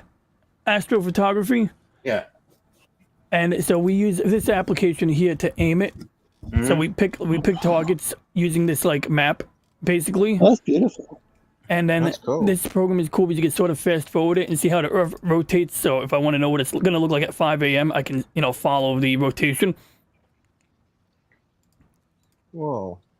Yeah. And so now, that's my northern sky. So if I was standing in my backyard, this would be in my northern sky. And what I usually do is I align the telescope against the North Star. And once in a while, if you argue, is anybody here a believer that the Earth is flat? It's okay if you are. I won't make fun of you. I want to know genuinely if anybody has any doubts about the Earth being round. Any takers? There's we are round. I believe the guy from. So we're on Team Globe. All right. The Octagon book. There was what's his name? Is it Brian James or something? Oh yeah. Fuck. It was on Rex Devil Flyers channel. I'm trying to think of his name. Well, I think it's Ryan. He's a flat earther. I don't see him in the chat. But yeah. Okay. Let's just. Yeah, no. I bet there are a lot of people out there who hate Moonfall.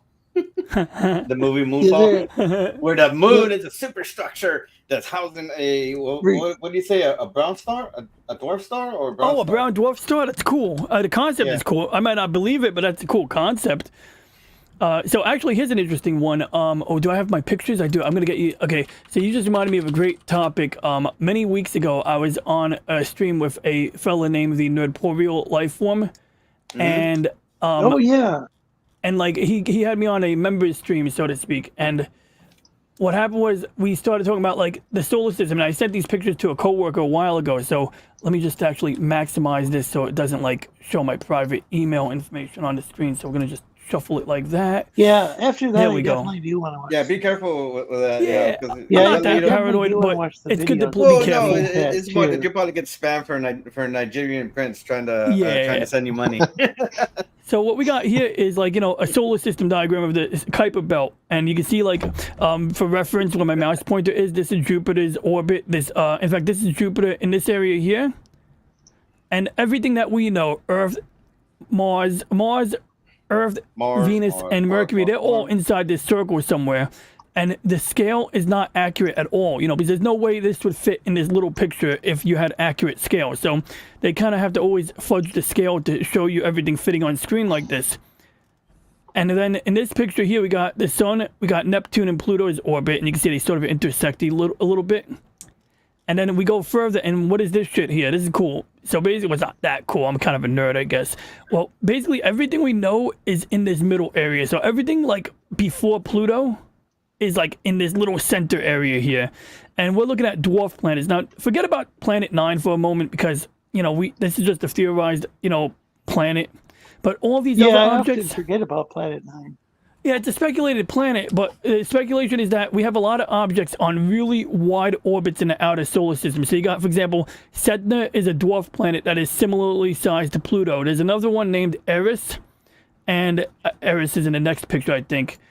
Yeah, here we go. If we show Uranus, we get banned from. I'm sorry.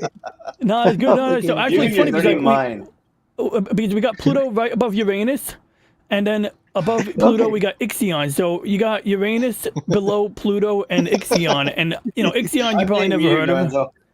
I'm sorry, I just had to make that joke. We know Pluto is like kind of big. It's small, but it's kind of big. But Pluto is on a pretty circular orbit. Like it's a planetoid now. Well, they kind of changed it back to a planet, I think. But the reason that they wanted to call it a dwarf planet is because if you call Pluto a dwarf planet, you have to include like 10 more planets. And for example, Does this that planet. Mean that there's little people who live there?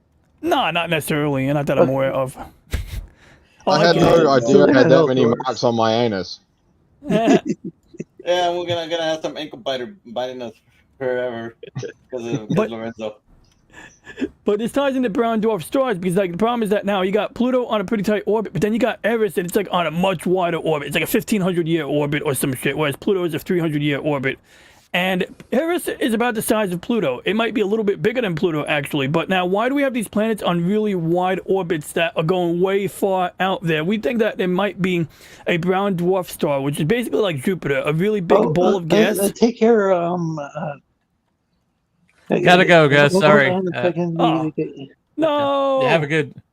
Yeah, I didn't want to railroad the stream. I mean, I didn't want to railroad the stream if we didn't actually get around to showing off your book. Yeah, I mean, I'll show you. Look, I'll show you a video right now if you put a link in the chat. Links are in the show description to your website, your Twitter, and your YouTube. Included all three links. Yeah.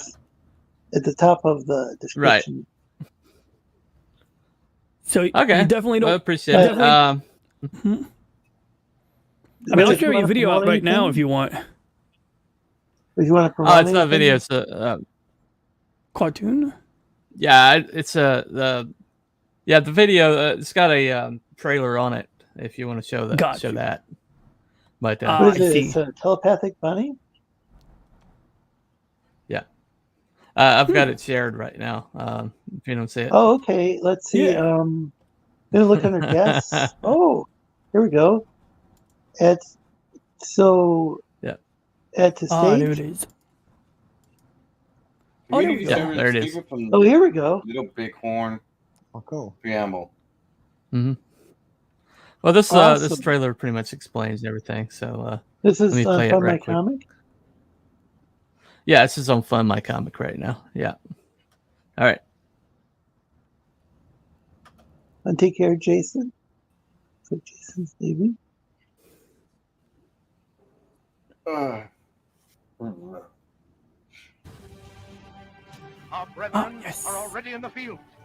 Why stand we here idle?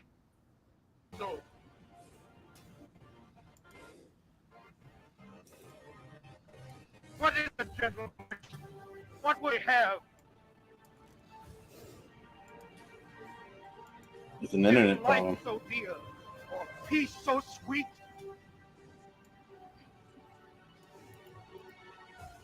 Has to be purchased at the price of chains and slavery? Forbid it, Almighty.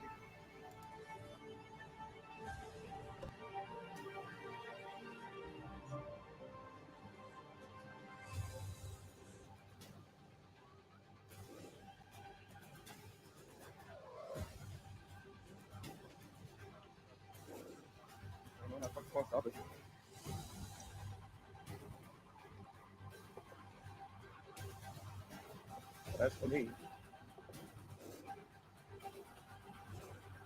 give me liberty or give me death.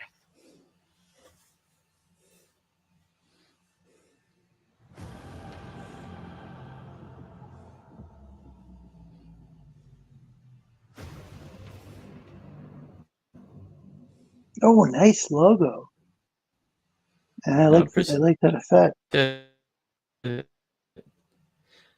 Yeah. Well, let's take my curiosity. So,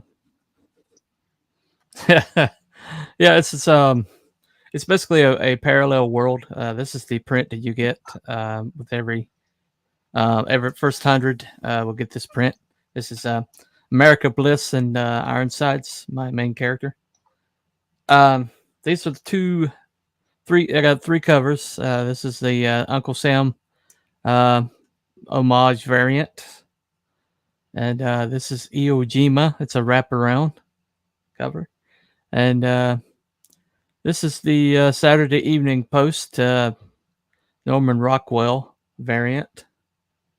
That's awesome. Brand new to the campaign. But it's also a gatefold, so you can fold this out, which is the original inks. So, this is an original art piece that's going to be on the campaign from Odin Dasko. And oh wow. This is the original pencil art from Powell Rodrigues for the print. Oh, nice. That's also available on the campaign. It's basically there's a parallel world near our own. Has a lot of things in common, except in that world, powers are real. And so I reimagined the world through the lens of powered people being available. But the main hero was the guy in the middle. Was retired from an injury. He was in the meantime they outlawed heroes and heroism, made it federal regulated, which is this badge here. And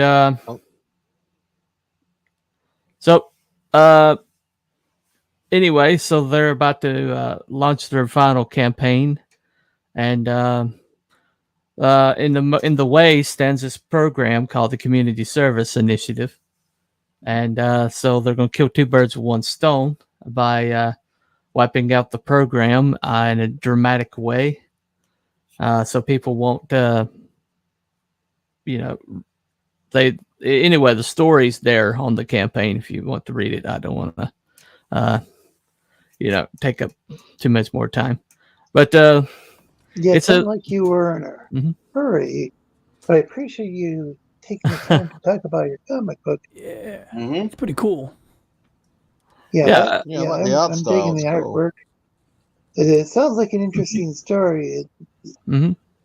Well, here's 3 panels or 3 pages of art that's available, so you can kind of get an idea for the art style, the writing, a little bit of the character dynamics that you're going to be seeing. This is Barbusco Studios, Barbusco Comics, actually they call themselves now.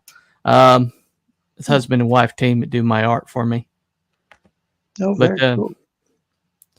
Yeah, this is a chibi. It's going to be with every single purchase. It's going to be a refrigerator magnet.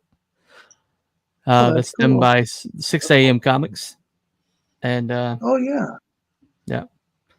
Very good. So it's going to be available all the way through October. I've got 18 more days to go.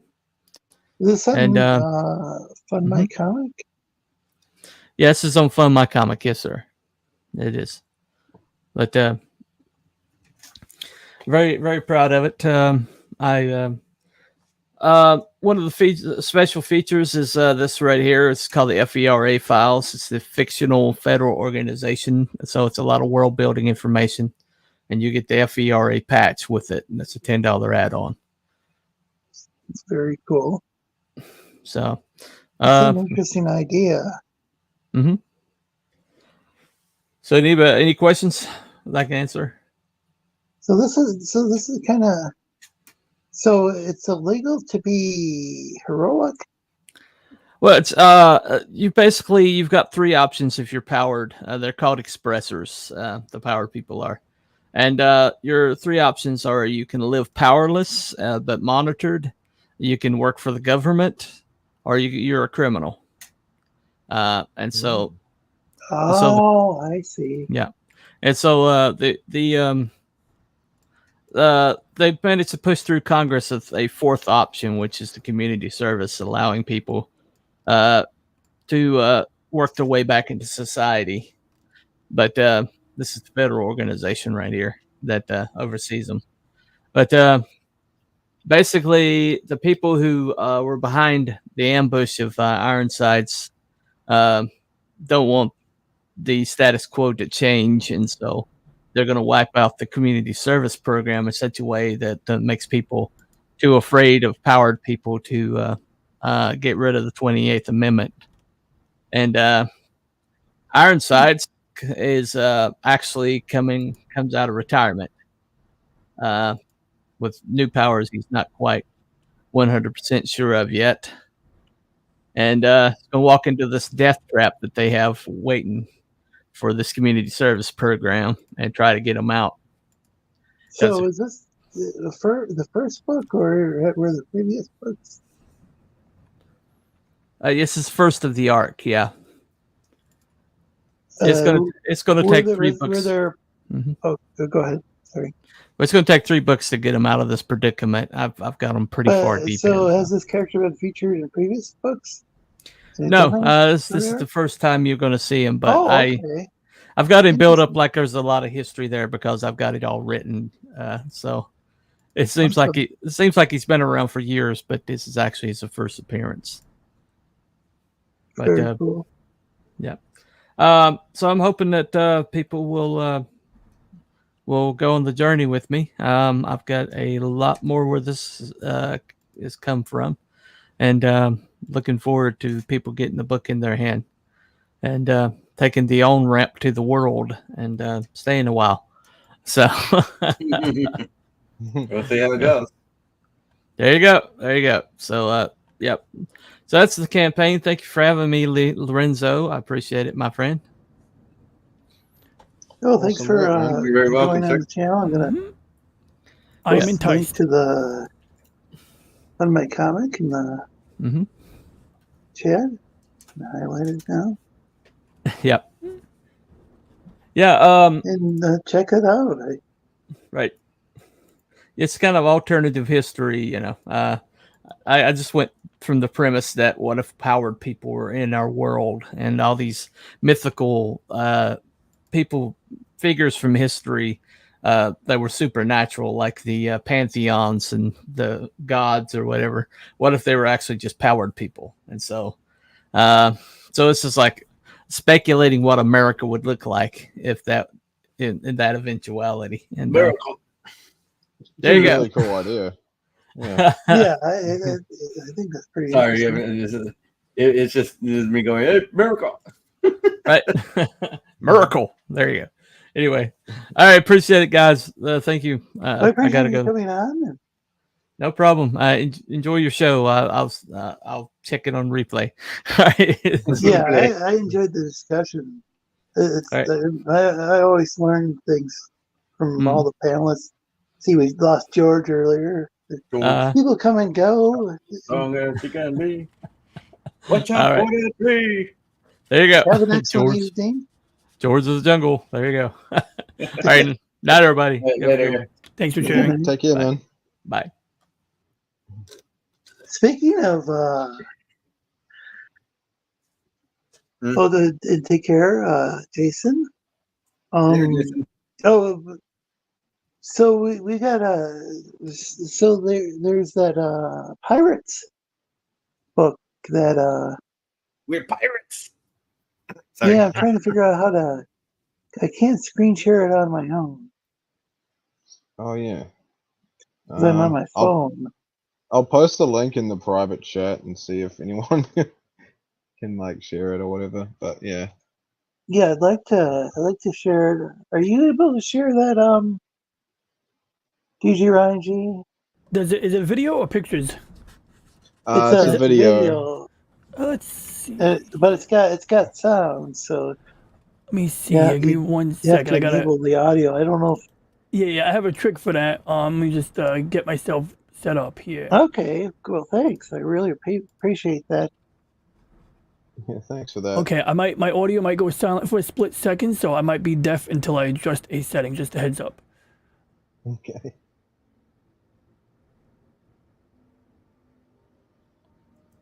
Yeah, it's a real pain in the butt having to only be able to use Chrome to share sound.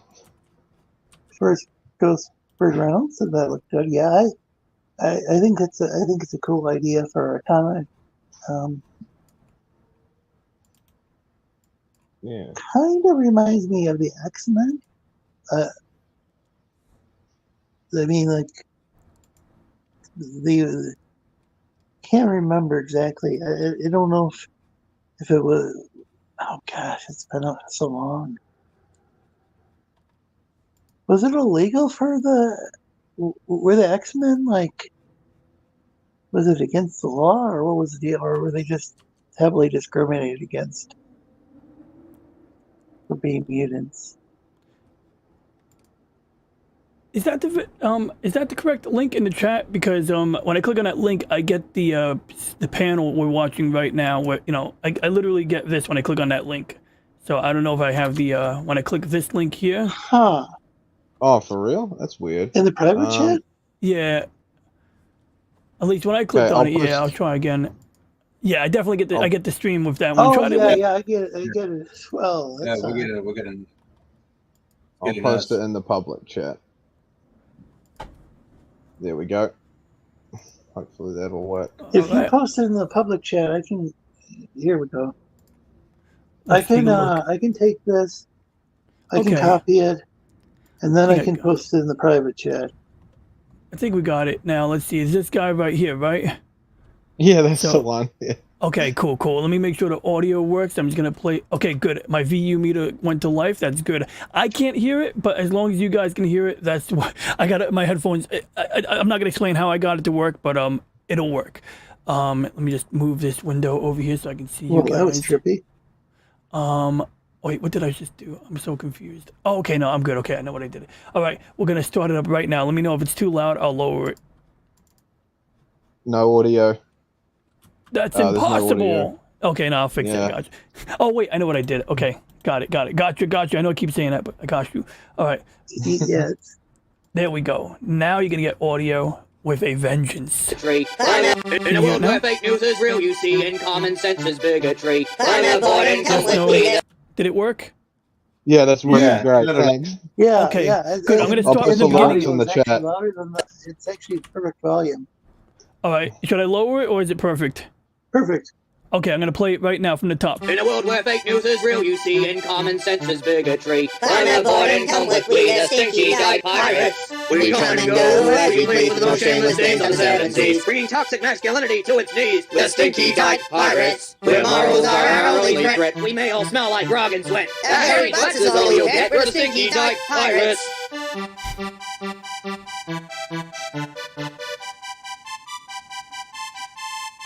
We're the Stinky Dyke Pirates!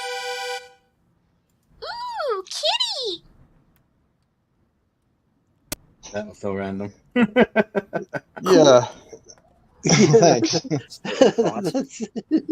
I think that's definitely going to get people's attention. Hopefully, I think some people might misunderstand. I don't think they see they're not going to see the joke that's being pulled. But the lyrics are in the description, so if people want to look at that, I swear people don't know what satire is no more. Well, it's not. It's the way it's spelled though. It's the dike like in what I believe. I know what like Amsterdam is it? That's apparently you can spell it either way. That's actually. According to Google, you can spell it either way. And it says, I'd watch it. Does Anna have a wrench? If not, I can give you the wrench. Oh, thanks, Anna. That intro alone has taken me like a long time to do. So I've written like a basic outline for about 7 episodes. And I've got like an ideas bucket where I put like just ideas that I can pull from. So yeah, LR Tunist I had to the video. I like the bunny icon that Anna has. Yeah, it's cool. Yeah, LR Tunist did the music for it, and I wrote the lyrics. It's the first time you've been in the chat. Anna's an excellent artist in her own right. First Ghostbird Reynolds says, yeah. Well, thanks for playing that, DJ Ronnie G. Yeah, thanks for that. That didn't put you in an awkward position. Not at all. I'm happy to do it.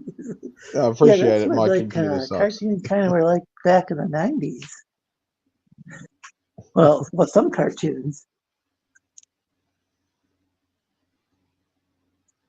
Oh, thanks. That's kind of the idea behind it. I just kind of got it from sort of shows that I watched growing up, sort of the art style of it, just like 90s. That's kind of what I was going for.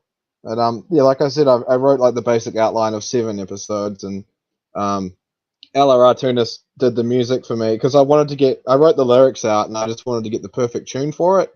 And I looked everywhere to get somebody to do a tune for it, and one guy tried to do it, but it just wasn't quite the right sound. And so I was like, well, if I can't get it right, I'll just stick it in the ideas pile for later or something.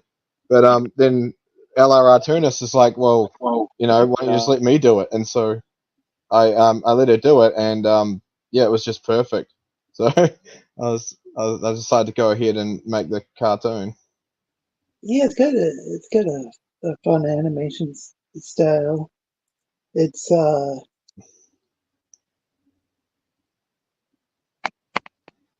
kind of very satire. Let's see. Geass. It's kind of like, you know how they like Disney and stuff turn what we grew up with, like wholesome stuff, into like stuff that's crap. Well, I'm turning something that's crap into hopefully something that's good. Hopefully, sort of that sort of you know, I'm going for kind of like taking something and like it's sort of, there's like all these characters that are I don't know how to explain it, but yeah, basically we don't with this cartoon we don't point out the elephant in the room, you know, about what these women might look like or be like. We just kind of like, we never point that out. It's just about writing good characters and, you know, what their personalities are like and everything. It's not really about like sexuality or race or whatever. Yeah. And that says, so I'm kind of doing the reverse of what they do. Cool. Oh, it's cereal. Oh, series. Okay. And yeah, Anna's. Anna's got some. I really like Anna's Twitter page. Yes, I didn't see it. I didn't see it there. I was looking up. I was dealing with subscriber and I had some subscriber stuff, and then so I wasn't looking at the window. I'm like, sorry, dude. All right, it's up to you, Anna. You got kind of a lot of things on your plate, so to speak. No, well, because right now I'm still working on my client CJ's pretty ranking stuff. So right now I'm like four pages sketched out of an 8-page teaser book, and then I gotta draw out the 28-page book, and then I gotta work on my own stuff. It's like, hey, then I gotta work on client work. I'm like, subscribe star work, and then when I get there, Patreon work. Like, yeah, I'm gonna be pretty busy. I'm probably working myself to death. But hey, I want to make that money. So what are you working on, DJ Ronnie G? This is a Gundam model, a Victory Gundam model, and what happens is when you put two pieces of plastic together, these come in halves, left and right. There's a trick where you put glue on the seam. So essentially there's going to be like a panel line that you can barely see right here. And the reason that you can barely see it is because I put the cement on it and it melts the plastics together. It welds the plastic. And then once you do that, you sand it down and now you don't see a panel line anymore. And the problem was that when I did it over here, it caused these lines that we want to keep. This line here, we want to keep this line. But it's gone now. So I'm about to use a scoring tool to put it back. And I'm an amateur. Okay. I'm a total amateur, so I don't really know what I'm doing here, but I'm going to do it.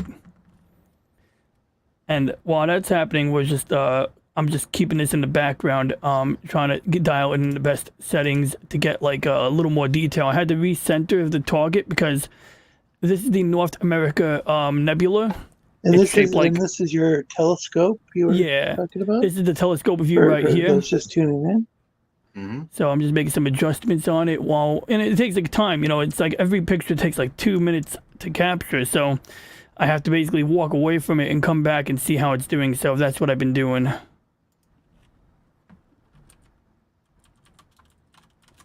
Yeah. I can't imagine jobs where that's the job and sometimes it's like forever waiting for something to turn into place. Like there, I want you to go faster. Mm-hmm. Yeah. Okay, looks like it's in focus, so I'm just gonna see what happens here. Let it sit, come back to it. Back to flat Earth.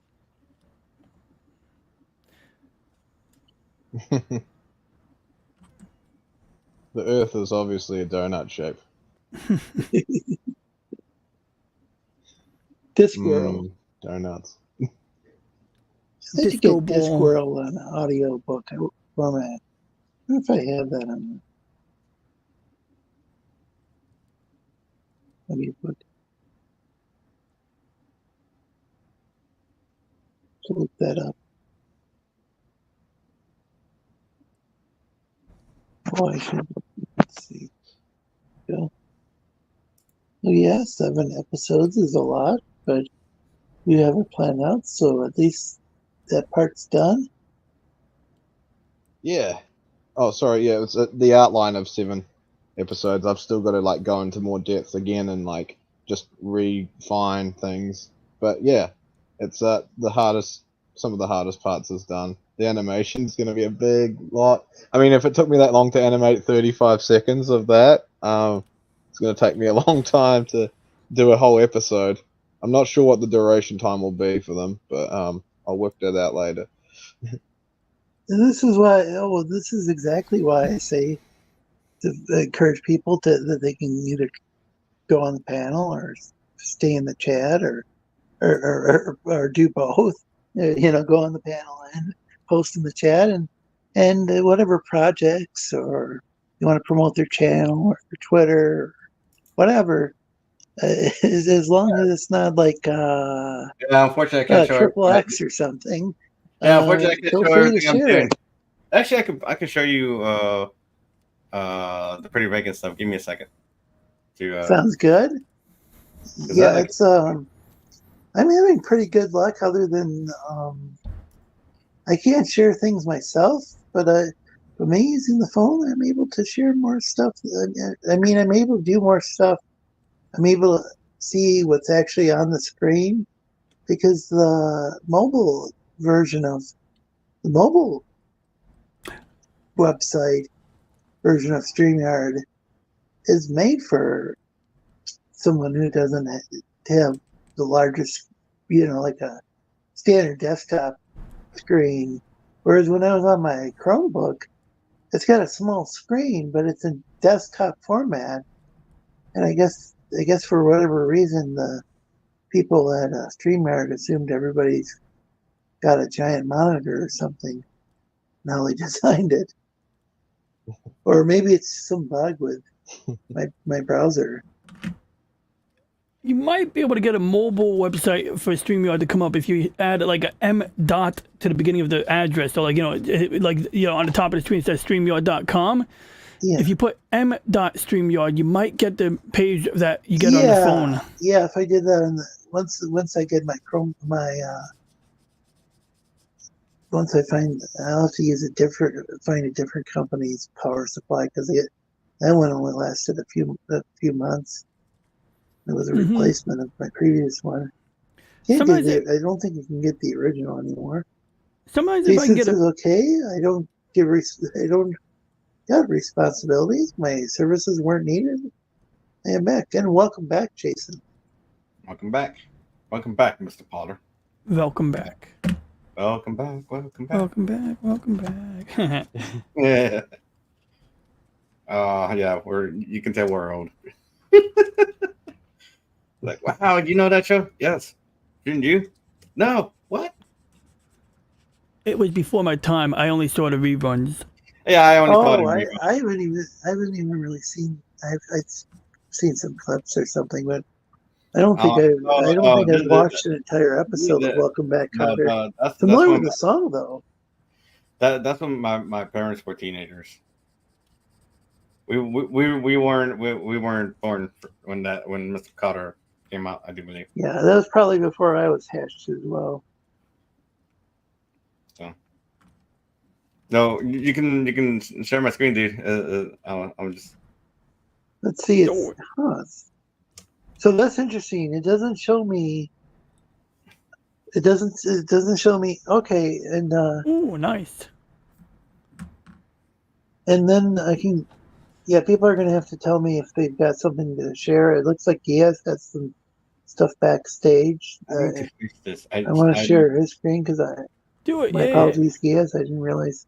I just realized she's really hard and wrong in a weird direction. So the more button, the more tab should show me. It should have something like an indicate, like when somebody comes into this studio, it gives me some sort of indication, but I'm not seeing it when people screen share. So I don't know if that's a bug in the program, in the website, or a mobile StreamYard or what. Yeah, I feel like it was at its sweet spot this time, like last year. I feel like StreamYard was just perfect. Now there's like menus upon menus, and I'm all confused and old. Then you'll ever be. Yeah. I preferred Google Hangouts back in the day. Yeah, Google Hangouts was like one of the best things, and then they took it over. They dismantled it because reasons. Oh. Yeah, it was getting kind of buggy, but yeah. So here we go. It's called Pretty Vacant Redesign. This is a little 8-page teaser that will go for the third part, the third and last part for the 3-part story that we're telling, and so just me and kind of playing around with stuff. This page I'm gonna have to work on a bit more because the idea is supposed to be like a digitized thing going down, and I really haven't figured out how to do that. So right now I'm just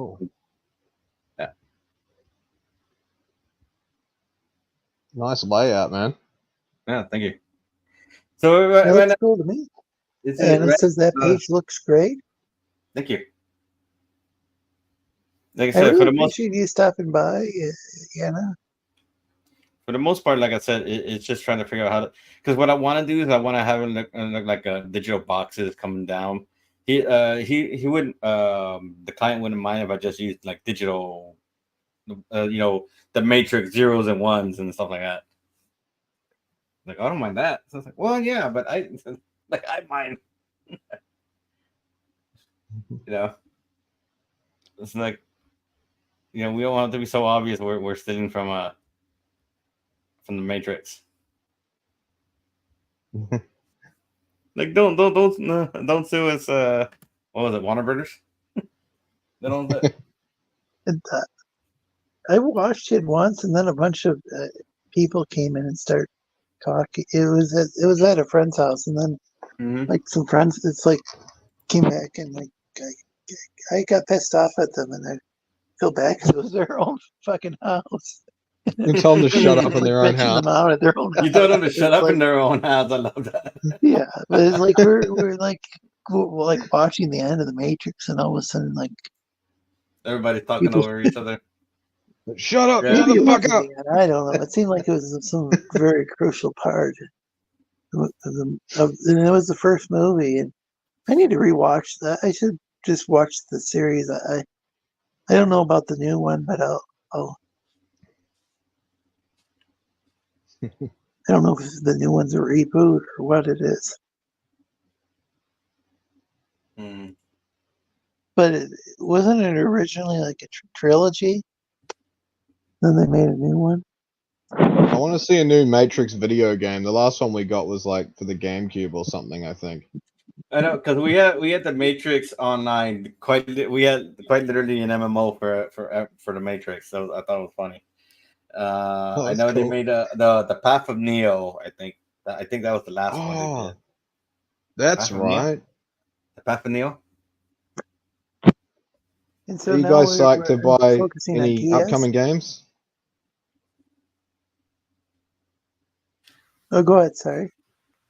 Oh, sorry. I was just going to say, is anyone psyched to buy any sort of upcoming games? Like, is anything you're looking forward to, or? Well, it's already out, but I'm hoping to get Pikmin 4. Yeah. So what is that? What's that game series about? Was it Pikmin? Yeah, Pikmin. It's about crashing on planets. You're a space alien you're like a little mini space alien that crash landed on I guess on an Earth-like planet, and you find these little plant-like creatures that I guess treat you like a god because they just practically doing everything you say, and it's kind of like a what was that other one, Limnims, where each one did a different each set did a different type of job, and depending on what you needed, you would send out that little minion to go do that specific task. Where you needed to build something, they would build something, and if you needed them to attack something, they would attack something. What Lemmings? Was that LucasArts or what? Who made that? I think that was LucasArts. That was. I don't think I ever had that, but it was one of those games that was available on the Mac, and it was also. Well, I think it was on a bunch of platforms. I think you could get it like even on Atari ST and Amiga.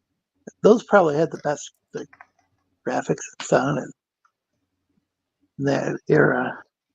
But I'm assuming that was on DOS as well.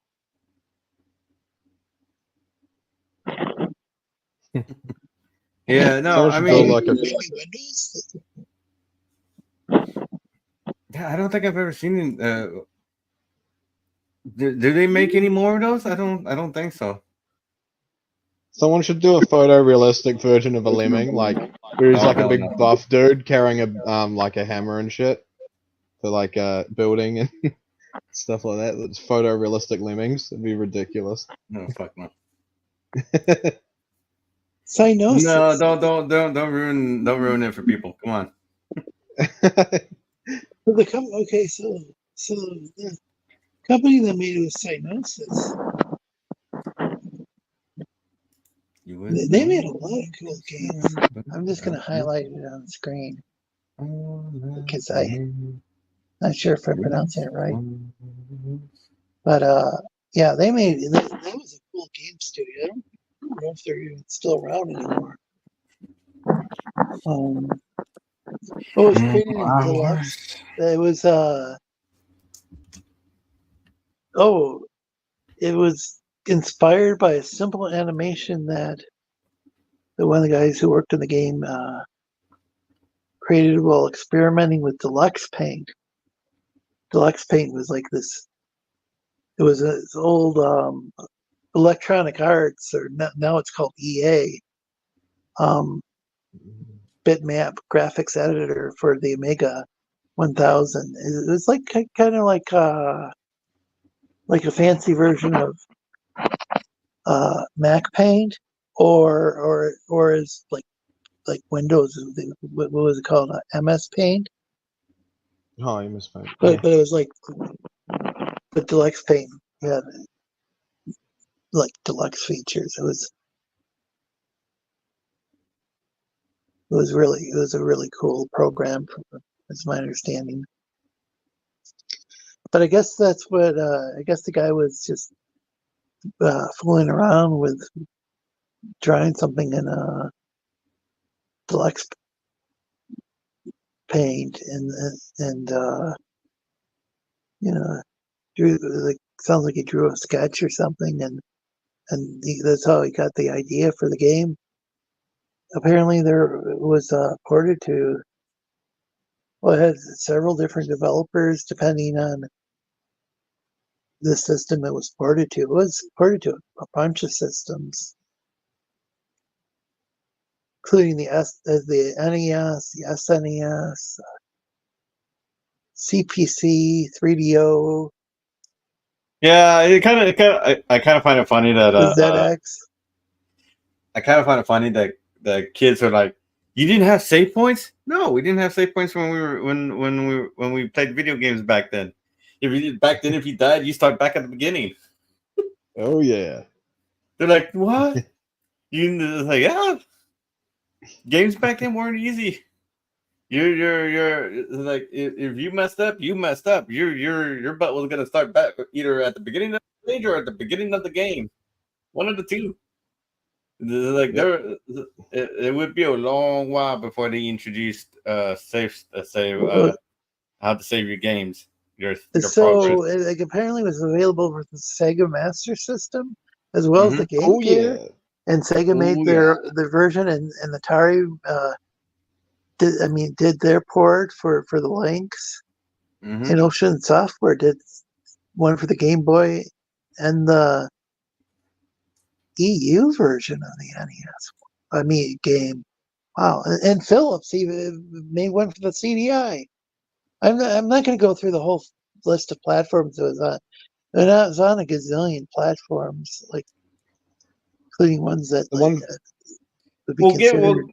It even had a Linux port back when there weren't that many games available commercially for Linux back in the day, from what I recall. Well, but Jason, maybe Diablo was. I'm trying to think if Diablo or Diablo 2 was ported. Anyway, check out the. I'm looking at what Jason put. It's like save states ruined everything. I'm not against being able to save your game, because nowadays a lot of games are like 40, 60 hours long now. They do in some cases. For those type of games, yes, an absolute being able to save anywhere is going to be a thing. Because man, sometimes you can make a mistake and suddenly you ended up in Albuquerque for no reason, And then the games on the Mac, there were games on the Mac that I could save, but for some reason when I got the Sony PlayStation, which was after my folks had a couple Mac computers, I still didn't realize the point of the memory card, because the idea of actually saving a game on a console was like so new to me, and then again, I also didn't I don't know, I guess I didn't really talk to my friends enough about the PlayStation. Like, there were so many different consoles at the time, and I don't know. It was some of my friends had memory cards. It's just I didn't really know anything about it. I thought it was for just for cheats or something. I don't know. And I really should have. That would have advanced a lot more games had I used a memory card on the PlayStation 1. I was kind of embarrassed that I didn't have a memory card or really know much about them at that time. But I didn't have a memory card for my GameCube, and I stayed up all night trying to finish Luigi's Mansion. And I got up to like Bowser at the end, and I freaking died. And my mate fell asleep because it was like a sleepover type thing. And yeah, he like fell asleep, and I was like, "Look, I'm at the final boss," and then I died. And I was like, "Ah!" Oh no! So did they have memory cards for that? For the GameCube, they did, yeah, but I just couldn't afford one because just owning the console maybe that alone. was the deal.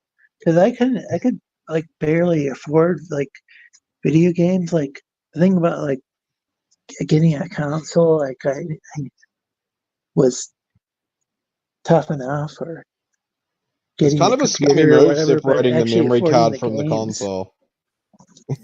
Huh?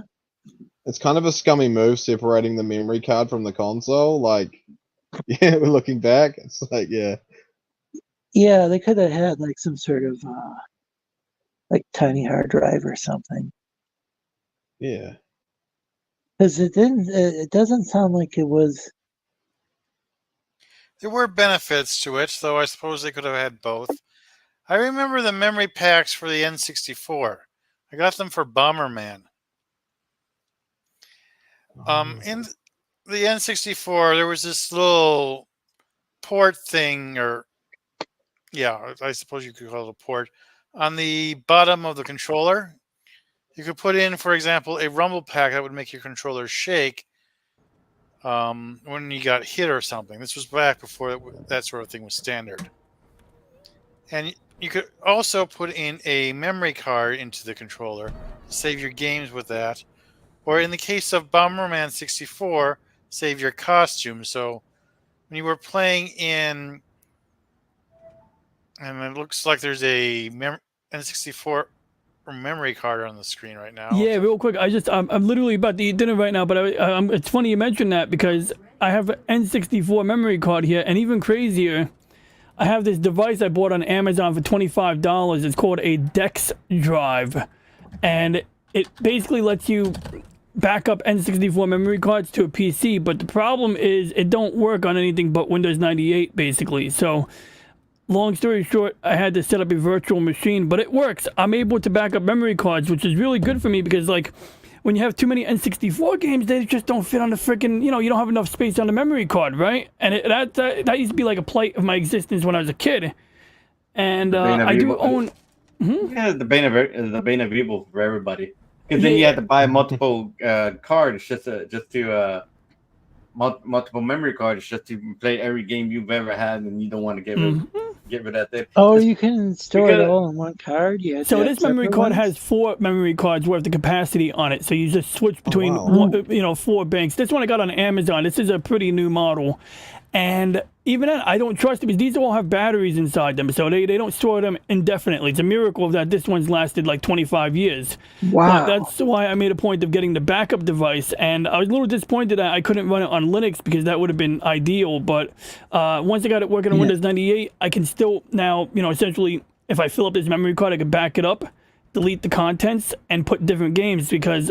Now, I have a lot of N64 games. I have multiple games, but I also have a flash cartridge where it's an N64 cartridge that has an SD card in it, so that you can put, it has a lot of games on it. But some games you don't need a memory card, right? Like I had some Star Wars games that had their own memory.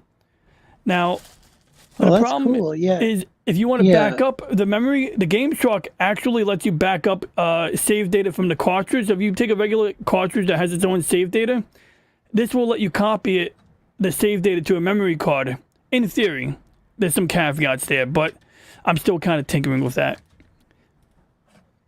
But yeah, I couldn't afford more than like a memory card. It was a miracle. I got a Rumble Pack used when they were, you know, kind of outdated. And Rumble Packs were a cool concept, but realistically, they were kind of like a gimmick. Do you guys like, you know, like it was a vibrator, it's, you know? And when I used the PlayStation 2 for the first time, like, and I played Gran Turismo, I didn't even know that the DualShock was active. Yeah, I didn't even know until like I got off the rough pavement. So I went on a dirt road, and then I went on the smooth pavement, and it was the absence of the rumbling that made me realize that this thing's working so well. It was like I didn't even notice it was working. But back to you. Yeah, for me, it's too jarring, and I always turn it off. Because the thing is memory is still an issue, because nowadays they're starting to release games that are like 150 gigabytes big, and like, the fuck is this shit? Yeah, because they just released Forza Motorsport, which I'm gonna get you a client I know, she's a gearhead, and I asked her, like, hey, do you know? Because I'm pretty sure you got this game. Do you know if it's any good? And she's like, no, I haven't tried it. Have you? No, I know it's on Game Pass, and I'm gonna go try it. But I looked at the requirements for it, and this thing it's absolutely silly. But I'm noticing they're starting a trend to where it says you need to a solid state drive as a requirement to play these thanks games. for joining us, DJ Ronnie G. He's got to get going. Oh, by the way, I hate to interrupt, but there's okay. So I put the name of that company that made Lemmings. I don't know. I keep seeing in my head. I thought it was maybe this other company, but I just for some reason I keep thinking it's LucasArts. But apparently, besides that Cynosis, there were a gazillion different companies that made their own ports of Lemmings. So it wasn't just the company that developed it. Back when there were all those different consoles and computers, and different companies would do port. Well, even nowadays, like some of these remasters are ported by a different company. Save states ruined everything. I already went through that, but Force Ghostbird Realm said Zelda Link to the Past was the first game I remember being able to save. Yeah. Jason Black says, imagine how epic it would be to complete a 60-hour game. So this ties into what I think James was saying. Imagine how epic it would be to complete a 60-hour game when you would lose progress if you died or turned it off. Yeah, I know. Be on the news. And it says adding memory cards just seemed like an extra expense to me as a kid. So I was an adult, but when the PlayStation came out, by the time the PlayStation came out, most of it should have been at least preteen to teen adults at this point. But even as an adult, it was like, okay, I think maybe I saw on the box or whatever in the directions. Oh, you can add this memory card, but I don't think I initially knew what that meant. I think it was years later I found out. Might even have been with a PlayStation 2 that a friend loaned me. That it's like, oh, that's what a memory card is. Jason Black said, yeah, I didn't have a memory card. The first time I played Tomb Raider 2, had to get good, and get good spelled GIT, and the second word GUD. They easily could have had 4 built in, and it says one time I had a Game Boy Color game where the save feature wouldn't work. Wow, I didn't know that they had a save feature on Game Boy Color. I only had a standard Game Boy. Well, it was an attachment that you could buy, and what it is it attaches to the Super NES, and then you put the Game Boy cartridge into it, and it would project, and you could basically play your Game Boy games to your Super NES on your TV. And what it would do is that it would add colorization to the game, not a whole bunch of colors, but some colorization to the game that you were playing, which is what led to the technology for the Game Boy Advance. So basically, that led into the Game Boy Advance. where you got color Anna or the says Game Boy one Color. time. Oh, sorry. Hmm? Well, Anna says one time I had a Game Boy Color game where the feature wouldn't work, so I tried to play the entire game on the Super Game Boy for the SNES. It was a Monster Rancher card game, and the power brick got so hot I was scared the house would burn down. Holy shit! The battery powered Rumble Pack says First Ghost Bird Reynolds. See, Jason. Jason says everyone remembers the game they had to beat without saving because it was epic in all caps. First Ghost Bird Reynolds says we only ever beat Contra with a 30-man code. And Timbergini is in the chat. Welcome. He says supercalifragilisticexpialidocious. First Ghost Bird Reynolds says a wizard named Tim. And Berghini says Tim Berghini. And was it 07? Trying to remember what that means. That lowercase o and 7. Well, we didn't own a Game Boy. We didn't own a Game Boy, but my I guess my step uncle had one, and he had Terminator 2 for the Game Boy. That's all he had. And so we were playing Terminator, the Game Boy Terminator game on the Game Boy, and that's how we played when we would go there. And then, but when we go to the stores to play the Game Boy, or the game stores that had it, it would be the Super Mario game. So Super Mario and that. Tetris was another one we like to play. Tetris. Oh yeah. That was one I like to play. Also had Castlevania Adventure, which is some people. Oh, the first version and the Super Mario Land, and Crystal Quest, which was originally a Mac game that was ported. It was kind of censored in that, not the gameplay. That was kind of cool how they went and made a game that on the Mac. I think the best way to use it was with like a trackball where you could.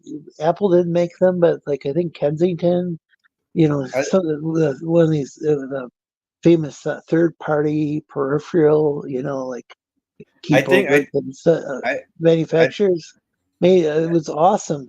It had. I think Castlevania Adventures was that was Christopher Belmont, wasn't it? I can't recall. I had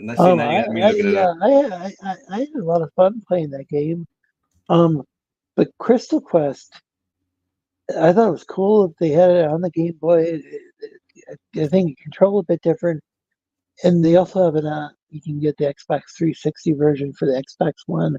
Not sure about the Xbox Series X and S, but if those Xbox 360 can play, but the key is with the. I know I'm kind of rambling, but one of the key differences from the Mac version and the remakes is when you got there was this little hockey puck thing that you would have to get across the screen, and there were all sorts of different things in the way, like mines and these monsters called nasties.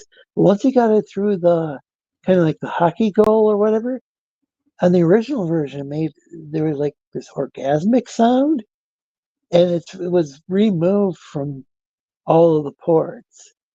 Like, or at least the ones I played, the Nintendo port, as well as the Game Boy port, as well as the Xbox 360 port. Okay, it was pretty entertaining. Like the sounds in the original Mac game, and you can even buy a disc that allowed you from the company that allowed you to make your own like modded games of Crystal Quest. I think people should check it out. They might maybe have to use some. I'm not advocating people use emulators or whatever. I'm just saying that might be the only way most people could play it. Maybe if you have a legit version of the game, yeah, I don't know. Not a lawyer. Okay, so the one you played, you were controlling Christopher Belmont, which is, I believe, is the grandson of Trevor Belmont, but is the grandfather of Simon Belmont. So, because the idea is that every 100 years Dracula comes back. Which of the Belmonts is Castlevania the Adventure is on the Castlevania the Adventure, like a black lady from France or something now on the is that Castlevania where they Castlevania moved the location of France?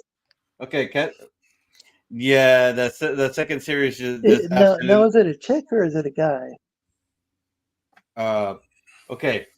The one you played, Castlevania the Adventure, is the grandson of Trevor Belmont. Christopher Belmont. The one you're talking about is Sonia Belmont. She was in Castlevania Legends, and that one got taken out of continuity for whatever reason. The idea was that is she black now on the TV show? No, Sonia. Or is there a black guy on there? The only thing that didn't make any sense. It was like what was it, like medieval France or something? And that wasn't even where the game. No, the game never goes up until I think Bloodlines. The games never went out of Romania. Specifically the area of Transylvania, Romania. I'm just trying to figure out what the controversy is about.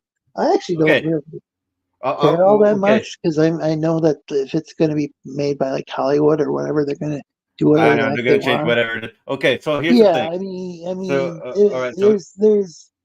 I can explain it. There's probably hundreds of thousands of TV shows that have been made, like in various countries of the world, and maybe they haven't all been.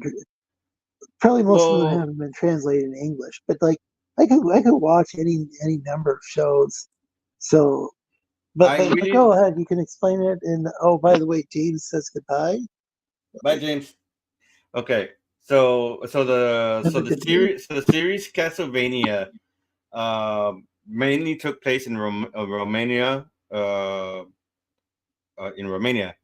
specifically in the area of Transylvania and what have you. So they never made it out of I'd like to say out of that country until Bloodlines, and Bloodlines, and after Bloodlines, everything will go back to Romania, and it wouldn't be until Aria of Sorrow where they're in the present and they're in Japan for whatever reason. But as far as the show versus the game, I guess they're taking the time of the Renando of Blood, which sets the game in Romania for Victor Belmont. But they're moving to France. And in the show, they moved it to France during the period of the French Revolution. Oh, during the okay, so it wasn't in the Middle Ages, French Revolution. No, actually, it was the French Revolution then. Actually, hang on. Let me. I'm trying to remember when when Renando of Blood took place, because I think it would be before. I think it would still. Renando of Blood. I mean, because if you get to what was it, the 1700s? I mean, there were black people in France by that time. I'm pretty sure. I mean, like. It's not so much. Do you know when what's his silly Hemmings? Lorenzo, you're breaking up. I can barely hear you. Jefferson took silly Hemmings to France with him. Lorenzo, you're breaking up. I can barely hear you. Black people in France by that time. There probably weren't many in the Middle Ages. Lorenzo, I can barely hear you. You're roboting, man. I'll have to leave and go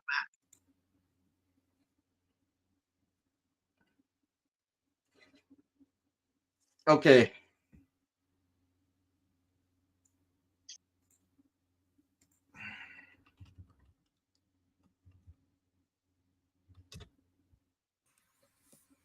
Tech, I was trying to figure out what this green thing here is supposed to be. Hang on. Oh, that's supposed to be the inside of that foot.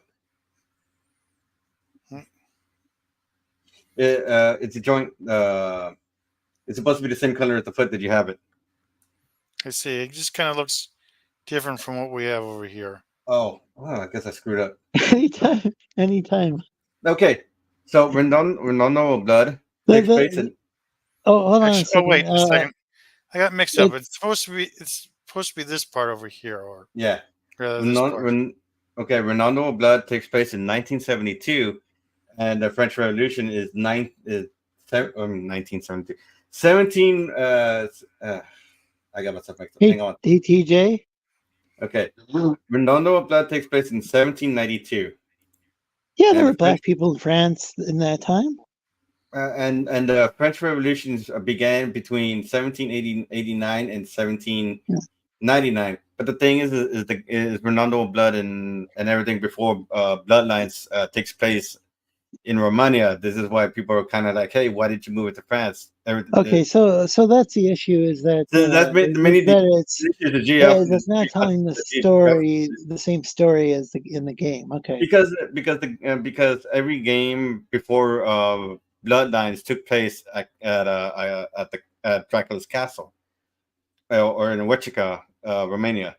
So they're kind of wondering, why did you move it? And I guess my theory is that because they removed Dracula as the main antagonist of the show, they had to figure out how to create a different antagonist. In which case, are you talking about Netflix shit? Well, the thing is even the Netflix show doesn't the second series doesn't even follow the series the lore of its own show. I thought we already had this conversation before. That's a feat in itself. Is that it's not even following its own lore, its own logic from the first show. Okay, can I ask? I want to ask Zoe something. I'm not being a douche, Zoe. Okay, it's my word. I'm not being a douche. Every time I come on and we chilling, we talking, you feel it. You feel it. The point. I'm not talking to you. I'm talking to Zoe. You feel it. You feel. You took it upon yourself to say, well, TJ's the dude that said a dick pic. Like you always bring it up. You brought it up. I never said that we were talking about. No one said anything about that. No. Actually, no, that's not true. No. Chill. Actually, you do. You do it every time. You do it every time. You brought it up this time. I wasn't even thinking about that. Well, no, I brought it up this time. But I'm saying every other time. Because because I want to know why. I know why. I'm not trying to be a douche. I tell you what. Fuck. It's like you drove the Geass away and check out the Geass Deviant Art. Yeah, you can check out Geass. I don't know why you're mentioning something that wasn't mentioned. I was thinking maybe you were going to correct me about France. I thought you were going to ask me about the Castlevania thing. There were my question is to you. So my question to you is, okay, so why do you do that? Why do you do that? I got my own thoughts of why you do it. You're the one who brought it. You're the one who brought it up. I have no idea what's going on. Well, here's my thoughts of why I think you do it. This is what my thought. Because you also said that you was talking about Star Trek, and I was shitting on you. I love Star Trek, I don't remember saying that. Well, I know. But no. I just said that I like Cisco, and you like Picard. There's nothing wrong with that. All right, for real. I found Picard a little too stoic at times. Yeah, but you tried to say that. No. You tried to say that I was hating on you about Star Trek, and I wrote out a whole thing in comments, and I just deleted it. I was like, nah, I don't want to do that. You know what I'm saying? I fuck with y'all, so I rather talk to him personally. So I'm talking to you personally, and I'm asking you why did you? One, Hold on. One is why is everybody, if anybody's here that don't know me, if somebody don't know me, you bring up a dick pic. And two, and what two, are you talking about this? And two is why you try to make it seem like I was here on you Star Trek. Huh? I don't know what you're talking about Star Trek. I don't remember us having a disagreement about it. I think have no idea what's going on. I am legitimately confused at this point. Yeah, police says no, DJ. The panelists don't want to see photos of your piece. You're a smart guy. The other guy might be confused. He might not know, but I know you know. That's what I'm asking you. You know, so I don't know what you're talking about anymore. We were talking about. I thought you were going to complain because I mentioned like whether or not there were black people in France during the French Revolution. And I actually said that I know Thomas Jefferson asked me a question about Castlevania. And Sally Hemings were over in France around that time. No, well, it's because Lorenzo asked me a question about Castlevania regarding the show between the periods for Redondo of Blood and the series show, the second series for Castlevania show, and where it is on the time period and the geographical location. So what I was trying to tell Lorenzo is that they basically removed Redondo of Blood from Romania to France for the French Revolution instead of leaving it in Romania for whatever reason. And so my only theory for that is that because they removed Count Dracula as the main antagonist of the series, they were fishing for some kind of bad guy and they couldn't think of anything and they just moved it out of Romania for whatever reason. So that's my assumption. It's like, I don't care for it's a fictional setting, so you can add black people how you want. I think what most people were expecting it to be is to still deal with Castlevania or still deal with Dracula's Castle. So the new I haven't watched it. I gotta watch it. So the first two seasons was absolutely I loved it, and it's subjective. Okay, it's absolutely subjective. Okay, the first hold on. It's subjective. I loved it. Are you telling me this first season is shit? No, I agree with you. It sounds like it's totally unrelated. In the first series, the first two seasons, I agree with you. They were some of the best for Castlevania. The third season kind of got a little weird because it started introducing characters that showed up and then disappeared. Never came back into the series. They were there for one, two episodes. But you're the guy. You're the guy to know more Castlevania lore than you should know, but you do know it. Yeah, but I do know it. Belmont, I get it. Hold on. Are you looking at the new episode, the new season? Yeah, I need the new series. It's a new series, not a new season. Are you the new series, not a new season, because the series changed. It has the same name, but it's different protagonists and characters altogether. The thing is that but it is Castlevania, though, right? It's still Castlevania. But you can say series 2, season 1. That's what it is. Series 2, season 1. Season 1 was dope. Season 2 was dope. Mm-hmm. I haven't watched anything about season 3. And I understand that you're passionate about Castlevania. Mm-hmm. You know what I'm saying? So are you see this is where I fall and people get mad at me well, don't think it's the wrong way. Nerds get mad at me. I get to a point I'm like, okay, well, maybe you're taking this way too serious. Was it enjoyable? Season 3 and 4? 3. Hold on. Well, because there were 4 seasons in series 1. And like I said, everything up to the new shit. Everything up to the new show. Like I said, I enjoyed season 1 and 2. I liked half of 3, and 4 was I like the back half. I liked Like the front half was like there. It was just. There was like maybe one part. There was like maybe one scene where Sypho started using curse words. She's like, "Yes, I know I'm cursing. F you and F this," and it was a hilarious scene. Okay, you know? so the new season. The new season, they got rid of old boy and old girl. So they did old. Is old boy and old girl still in it? Old girl that can summon and shit. She's still in it? Yeah. Well, no. This is 300 years later. So Trevor and Simon have been dead for quite a while. It's been 100 years. It's been 300 years. So as the branch goes, if we still follow some of the logic of the game, because I'm guarantee you they're not using it completely. So it's Trevor, Christopher, Simon, Justine, and then Richter. They decided to add Sonia Belmont, who was from an earlier game that got tossed out of canon, from what I remember. I forgot the reason why. I think they just didn't like it, I guess. And so they used Sonia to be Richter's mother, and it's like, okay, they found a way to add her back into lore without breaking everything out of control.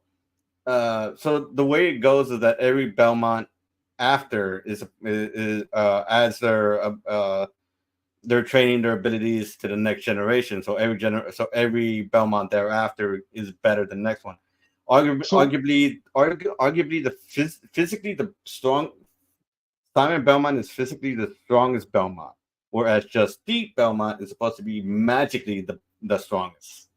And then by the time we get to Richter has took those two combinations and put it together, and that essentially made him the most OP of Belmont for his time.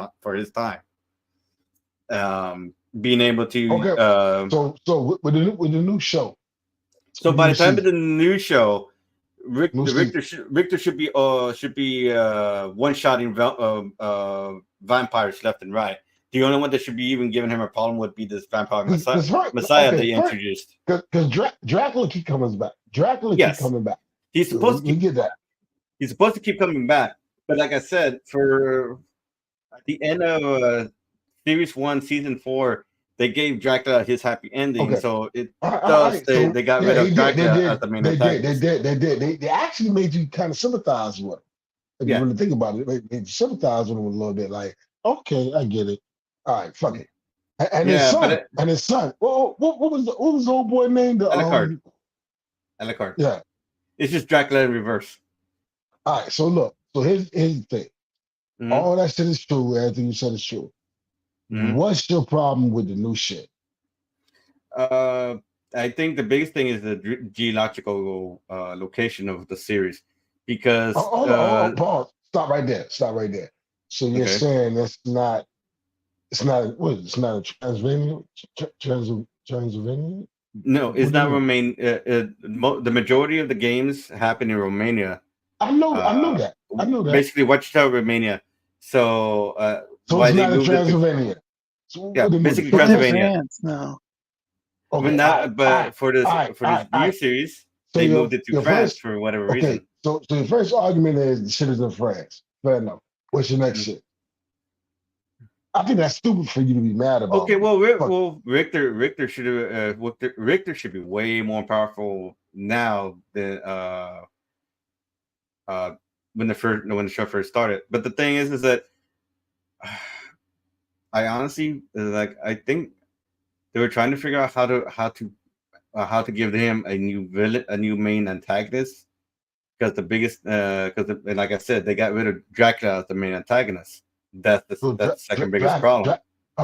Dracula's not the dude in Pennsylvania. He did, because like I said, they gave him his happy ending, so he got to stay with Lisa in I guess for whatever time. I don't know if he's immortal or not. Well, TJ Hargrave said that he's going to be doing a show, and Risey is asleep in Discord, and he wants you on the show. Highlighting the chat right now. I appreciate that. What up, huh? Hey, look, check me out. I just want to let you know. Yeah, I appreciate that. So Dracula's So Dracula's not the evil guy. Who the fuck is the evil guy? Well, they created something called the Vampire Messiah. She looks like a weird combination of a furry and a vampire, from what I've seen of her. Okay. Yeah, see, okay. I'm like, okay, whatever. I'm not knocking it, but I'm just saying. Now I can understand where you're coming from. Like, what the fuck? But the thing is that I think they kind of, because the idea is that Dracula and the castle are one.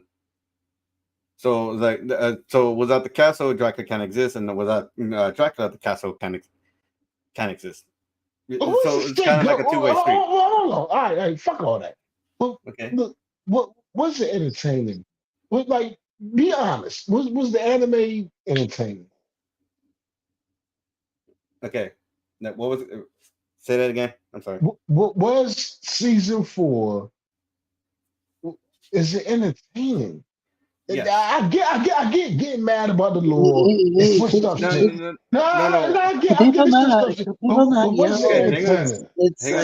really like it's almost hang on, TJ. Nobody's mad. What I'm saying is that because they remove Dracula as the main antagonist, I think the showrunners were having problems coming up with a new antagonist for the Belmonts to work with. So I'm saying, I get it. I get it. They, I get it. They're going off the beaten path. They're going, it's Dracula, the Belmonts. I get it. I'm with you. I get it. What I'm asking you is this: they even though they're straying off the beaten path, is it good though? No, the series 2 is not good because they spent more. They spent more. I think they spent more time talking than anything else. If it's supposed to be set, also it's supposed to be set during the French Revolution and that was between 1788 and 1799, I think. So this sounds like, sorry, this sounds like one of those comic books where they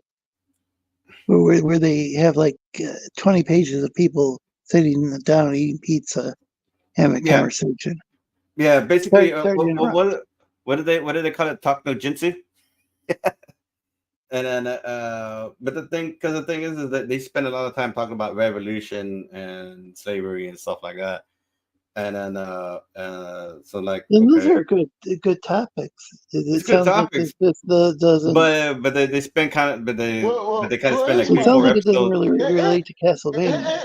Here's my thing. Here's my thing with nerds. Don't take it personal. Here's my thing with nerds. Right? All right. On one hand, they'll be like, okay, well, lore. That brings up lore. And you deviate from the lore, the ass get tight. Right? You deviate from the lore. But then, if you do stick to the lore, they'll be like, well, why am I? It even goes to video games or whatever. Like, oh, why do I gotta watch this? I could just play whatever I played or watch whatever. So here's the thing. I'm not trying to be. I've never heard that complaint that this takes. I have never heard that complaint, but okay, go ahead. Imagine if, like, instead of the Grapes of Wrath taking place in the Dust Bowl. Imagine if no.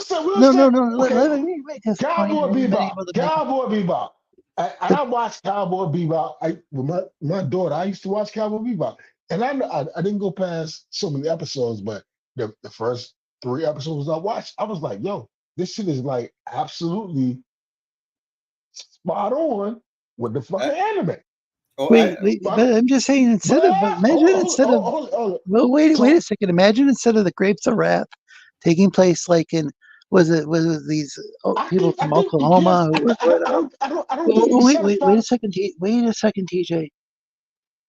What if instead of the Grapes of Wrath like taking place where the hell it takes place, where these migrants from Oklahoma, it was about like some people in Hawaii who were like whole champions or whatever. Could you see maybe there's a problem when somebody, Okay, I just don't. My choice is just not to watch this crap. Like, you see why?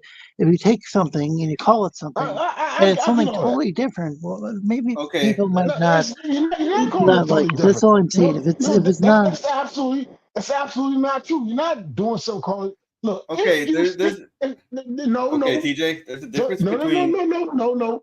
If you stick to I'm gonna the have to script, stop streaming in about 10 minutes because it's almost 11. So okay. Let me at least give you my point. I don't think you can be satisfied. No, here's the thing. There's a difference between going off the beaten path and making and going wildly outside of the lore of the games. See, because the biggest thing is, as I said, is they move the location, and so most of because most of the games take place center around Dracula's castle and the area around it. Why they moved it from there is what everybody's asking. And because there you could have had the new Annette come from wherever she's coming all the way to Wichita, Transylvania. I watched Zoe say things that's absolutely not, well, not true. I didn't say things are not true. It was all true, but he did it with a purpose.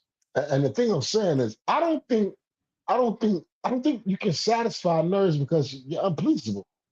You're fucking unpleasable. So even if the shit is good, it's like you're gonna break it down to some weird ass level to where you can't even enjoy it. no, this is basic plot line. Well, this is basic. It's just not to say. I just don't want. My choice is not to watch it. My argument is, why you even watch it in the first place? If you don't like it, Yeah, that's a good point, because I knew better than to watch it because it's on Netflix. Well, I didn't. I saw bits. Unfortunately, I saw bits and pieces of it all over YouTube and the internet. I went to the site that carries all the synopsis for every episode for every show, but some of them will have comments on how everything is. The thing is I'm not watching this as a nerd or lore person, because that's not what I go by. What I go by as a story person. Since I like to write stories and tell stories and do this and do that. That's basically what I do when I draw comics for other people. Is I tell the story that they're asking me to tell them. So if someone gives me a script and I decide, I'm not going to do that, I'm going to do what I want, then it's no longer their script. And so as I'm looking at this show, I'm going, there are so many other ways they could have done this and they didn't do it. It's like if I was a showrunner, I was like, okay, we need to keep the castle in the story. So maybe the idea is that even though Dracula has this happy ending, he's no longer the main antagonist.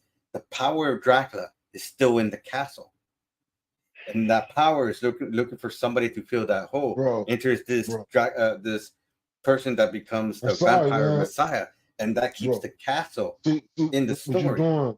Listen, hear me out. I knew you get mad. You get mad at me. I guess I'm gonna get kicked out of the nerd camp. I'm gonna get kicked out of the nerd camp. I get it. Fuck it. I don't give a fuck. No one's kicking you out It of has nothing, nothing man. to do with nerds, though. No one. No, it's not that. nerd. It has to do with but it's like nerd shit. I like nerd shit. But check me out. See, I love nerd shit. Hold on a second. Look, before social media and the internet, right? Nobody. You might have had this argument with your friends, whatever. But this shit is getting ridiculous. Like, when we start talking about lore and whatever, and people are treating these things as if it's like, they call it mythos. Not they call it mythos, but it is a mythos. It's not this ain't no Hercules, Zeus, mythos. But it's no, and they try to equate that. They try to equate that to that. I swear to God, let me say this. I swear to God, if I hear another motherfucker say lore, I'm a Earl. Fuck lore. It's not real. And I don't think. It's not. I don't think it's the end of the world. It's just seems like a bad adaptation, and that's why I'm not going to watch it. Unfortunately, it was a show that maybe want to watch the first couple of seasons. Okay, and maybe I could just watch those and then decide like I said, what does lore mean? whatever. What does lore mean to y'all? What does lore mean to y'all? Storytelling. So yeah, just saying, like, what no. Okay. First, Lorenzo, if you do have Netflix, watch lore. Mythos. What? I'm just saying, almost like a religion. Almost like a religion, right? It's common. No, it's just story. We're just talking about storytelling. We're just talking about storytelling. It goes back hundreds and hundreds of years. Lore goes back hundreds and hundreds of years. You can't have new lore. Lore goes back. In order for it to qualify as lore, it has to be like rooted hundreds of years ago, right? Not necessarily.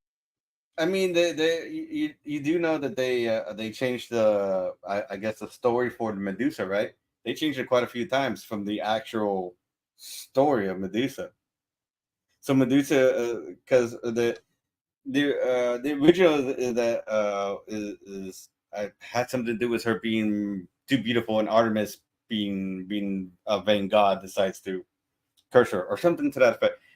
When it got changed, they changed it to her being a victim of rape and all this other stuff, and that's not what happened, because one dude just I forgot who it was, and he just didn't like the people telling him what to do, and he started making shit up about the gods, different things that didn't happen that happened with the gods, and okay.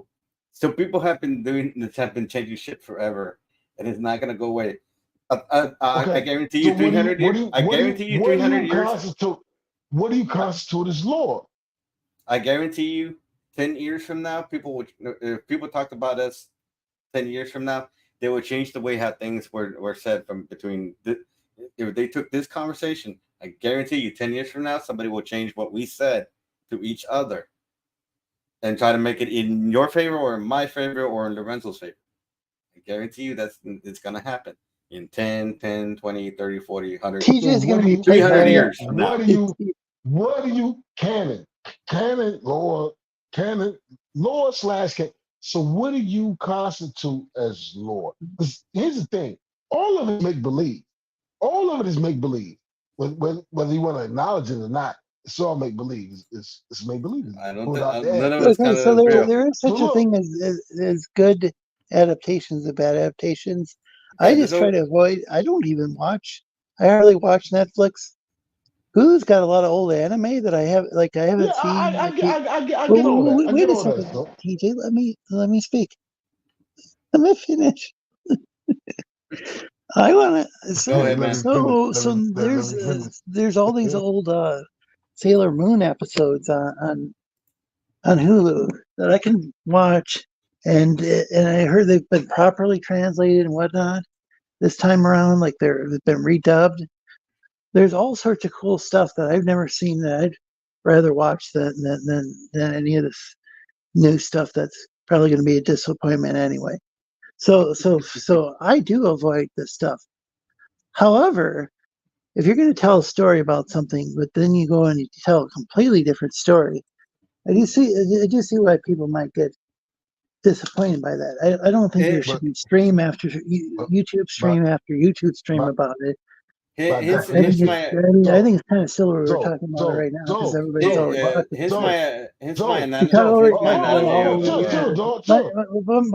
point is, though, my main point. But by definition, you're telling the story.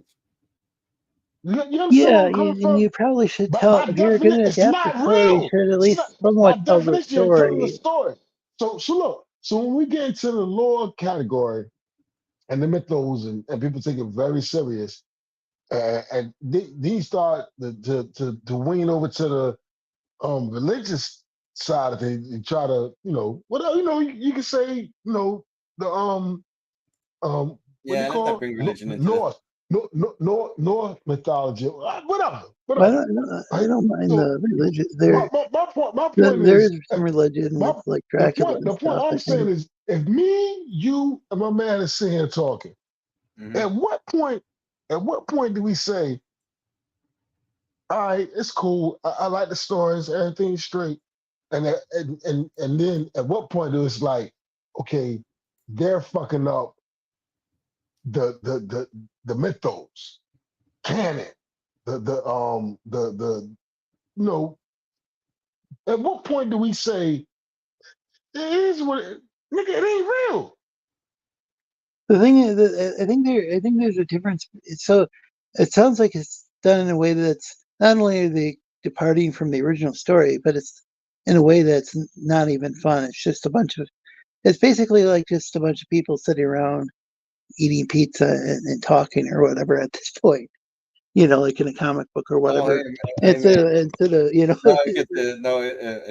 which is fine. There's all sorts of other comics you can read, and that's my solution is to avoid stuff like that I dislike, which is most of like what comes out of Hollywood these days. If they made Batman black, I don't want to make Batman black. I think it's ridiculous. I think it's ridiculous. They made a black Batman for. I think it was supposed to be the son of Lucius Fox. Or Superman. I think it's ridiculous. It's stupid. And they made a black Superman.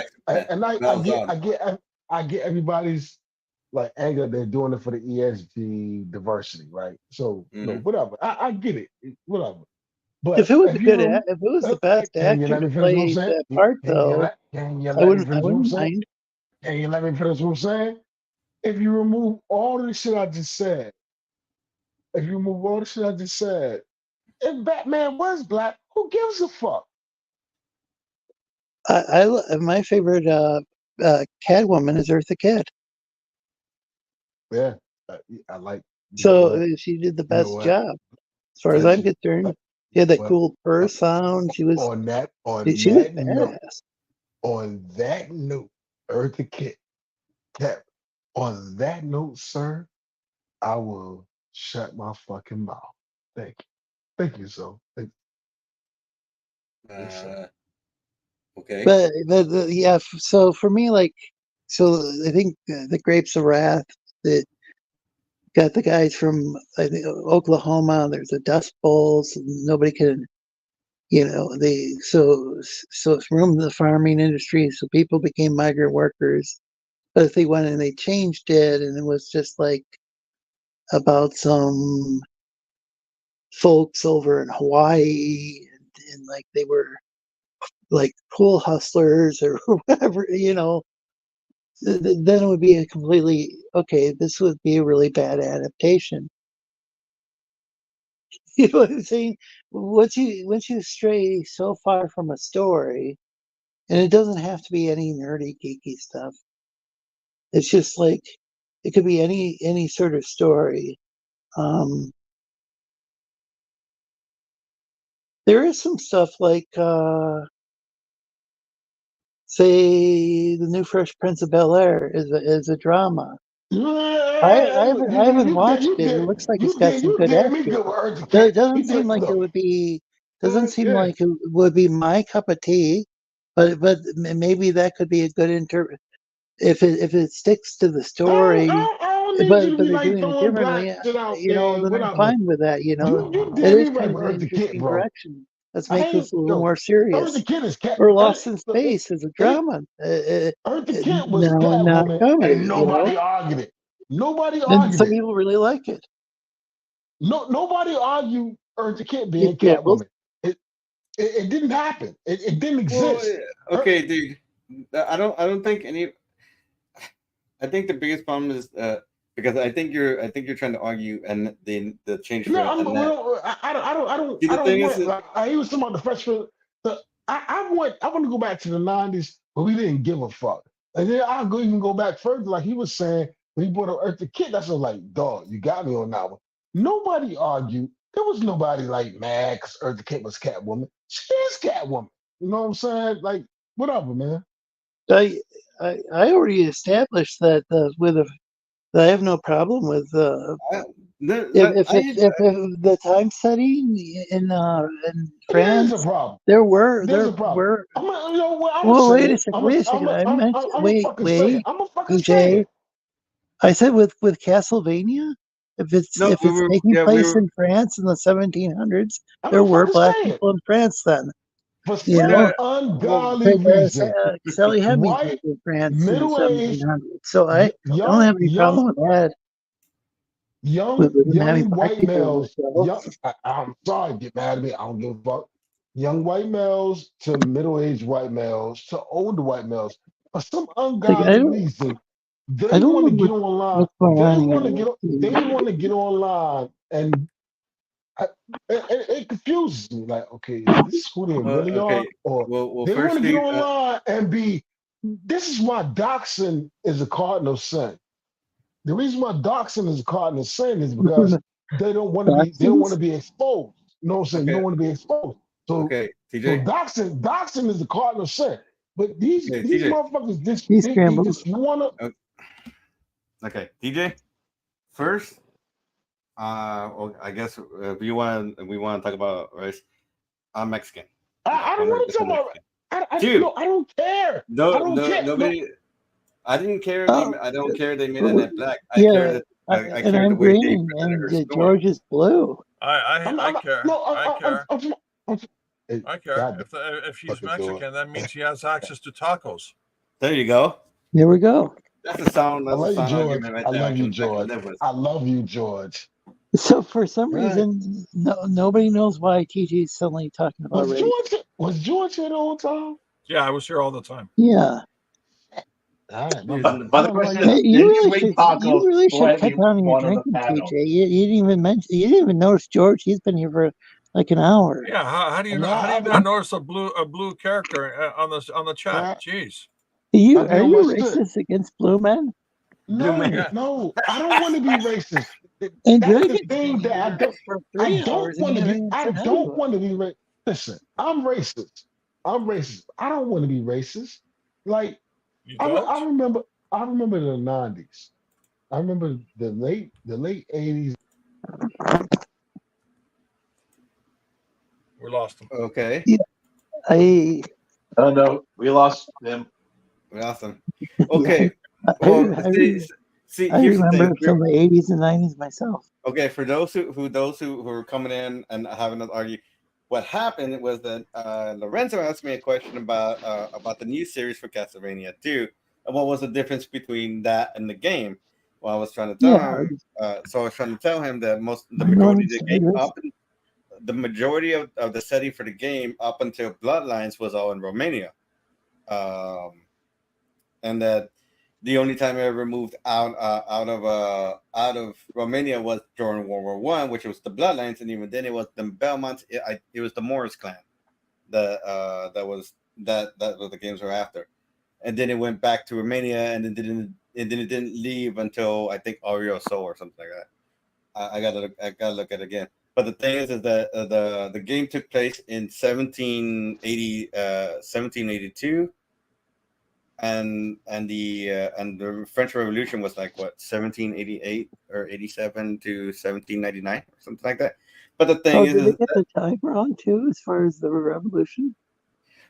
I don't know. But the thing is some of the episodes, some of the bits and pieces of the episode I saw, it looked like no war was happening. From what I've read of the revolution, because it forced me to read up on it. So I'm not an ignorant subject. And then So basically, everybody was fighting everybody. The revolutionaries were fighting with the government. The government was fighting with this, and everybody was generally unhappy, and everything looked like war. War was essentially everywhere, all across France. So there was no place where the birds and sunshine and rainbow and all that. It still looked like medieval century by that during that time, or it went back to look like the medieval century during that time. The Haiti Revolution, which is also part of the show and in regards to the new Annette, is that the Haiti Revolution happened, followed by the Haiti genocide. Which what happens is that once the Haitis won their freedom, they decided to turn around and kill everybody that helped them. Why are you bringing this up? This has nothing to do with anything. And well, it's because it goes with the show. And then they went further. Wait, are you talking about the Haitian Revolution? Yeah, the Haiti Revolution is mentioned in the show. You know what I heard after the revolution? Haiti had to pay reparations to France and they got like stuck in debt to France.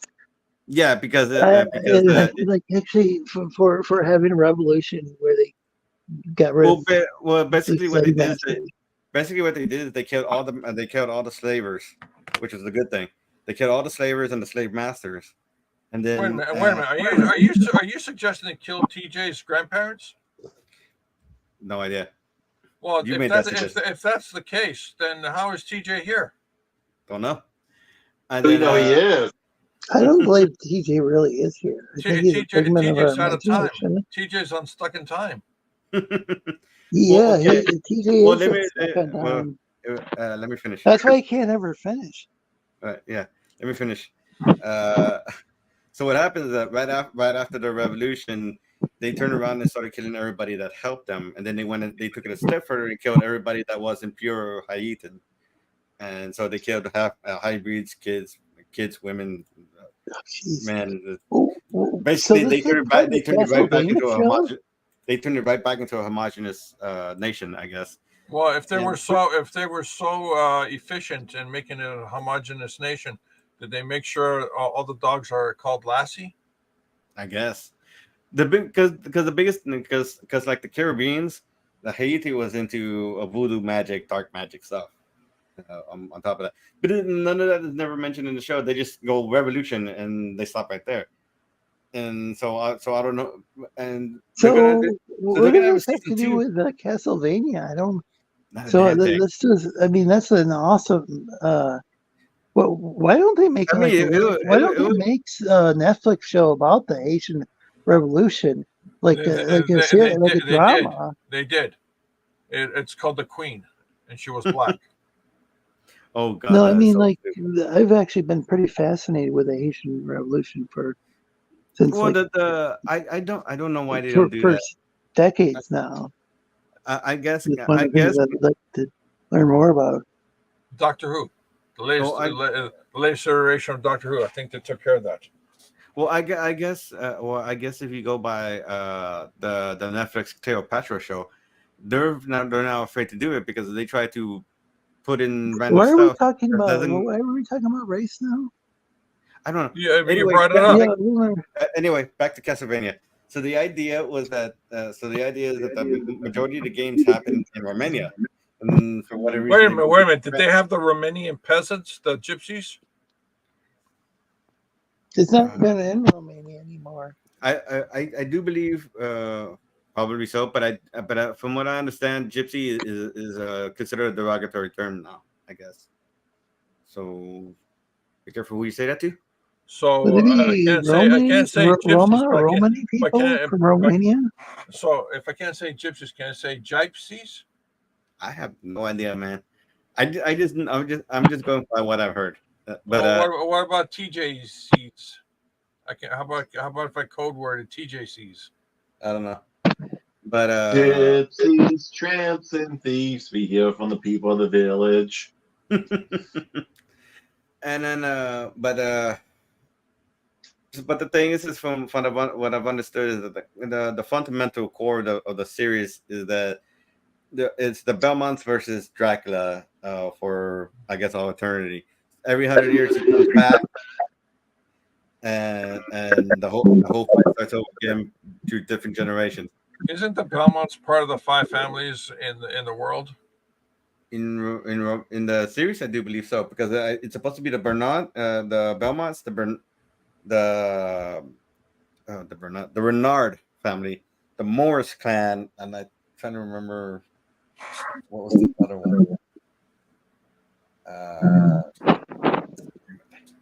They showed up in Circle of the Moon. You know what the best thing the Romanians were able to export? Romaine lettuce. You did not know that. Yeah.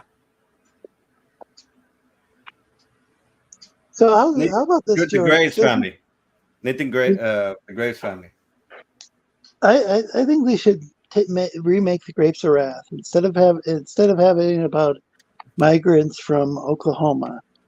You don't have to flee because of the Dust Bowl. Make it about pool hustlers in Hawaii. Well, I mean, I guess the like Yeah, I said, that's what I was saying to TJ. It's like I think my because my theory for this. Did we lose you TJ? don't have to use a word like lore or whatever. It's just a different story than what the Grapes of Wrath was supposed to be about. And I realize the movies are actually quite, adapted from the. Hey, do you know how many grapes go into a wine bottle? A lot. Well, my theory is, like I said, that they were trying to figure out a replacement antagonist for Dracula, since apparently they didn't want to bring Dracula back after they gave him his happy ending at the end of season 4. It was like you guys could have done something. You could have like said the power of Dracula still lives inside the castle, or still still a part of the castle, and then never reaching out to another vampire for a new vampire lord. TJ is left to join the other Zulu's fighting Captain Infinity. Yeah. And George has left the panel too. Elvis has left the building. All right. George has left the building. I don't know. I don't know. Like I said, if you still have Netflix and you want to see if you catch the first 2 seasons, I guarantee you'll like the first 2 seasons of Castlevania. 3 and 4, it may be up and down for you. Depending on how much you invested into the show. The second series, it sounds like there's bad writing is the problem. Yeah, it's bad writing. It starts to get the bad writing because the thing is, writing, and then you kind of the thing is that you'll have characters come into the show and then they'll leave the show and you never see them again. So there is like what I was saying about Fresh Prince of Bel-Air, but making that a drama. I haven't seen it. I don't know. I've seen clips. It's got some good actors. It could possibly work. Or like some people really like Lost in Space. Were you one of the people, Daniel, who liked the new Lost in Space? No. Okay, but there are some people who I haven't seen it. Because Lost in Space originally was supposed to be a drama. And then the guy who played Dr. Smith realized that, okay, they're going to kill off his character, him being the villain. They're going to kill him off pretty soon because he can't stick around as long if he's like a competent villain. That's a threat to the Robinson family. So he started adding jokes to it, and Irwin Allen, who was a show creator. He told him he took him in the he had him to come in the office. And just basically told him to keep doing what you're doing. Yeah. It didn't say much to him. I can't remember. It might have been simpler than even that. It just, keep doing it or whatever, And so the guy who would play Dr. Smith, the villain in the show, used to rewrite the script and add jokes to it and stuff like that. So I can see why, okay, they got to remake a Lost in Space. They make it a little bit more like how the pilot episode and the first few episodes are, where the, how the show was supposed to be, where it was serious. Mm-hmm. They did gender swap the Doctor. That's kind of controversial, but I don't know. I mean, I could see people, like The Fly. The Fly was totally different than the original Fly movie. Some people might not like it, and some people love it. Yeah, it just seems like with this, it has. But I think they still followed the general plot. I think that was the thing. Is that? Well, I think there's it's like a teleportation machine, and there's a malfunction with a fly in it, and I mean that. I think the question is like, how far can you go from the original in a remake before it becomes something like just a totally different franchise, basically, a totally different idea. And I don't think it's unique to like nerd culture, because you could just as I said, you could if you went and remade the Grapes of Wrath, but it didn't have to do with any of the events of the actual story, it would no longer be the Grapes of Wrath. Yeah, but like with that Fresh Prince of Bel-Air, it sounds like it's still got maybe some roots. Again, I haven't watched it, but it sounds like it might still have some of like the same characters or some of the same characters. It's just a drama now. Like, okay, that's a different. They're taking some art, like making an artistic choice. I wouldn't make that choice, but okay, it sounds like it's still the same thing. Sort of. I mean, it's still seems like it's still about Will. Right. No, taking out Dracula from a franchise about Dracula. Yeah, that's what I find so weird. Like you kicked out Dracula, Vampire Brooklyn.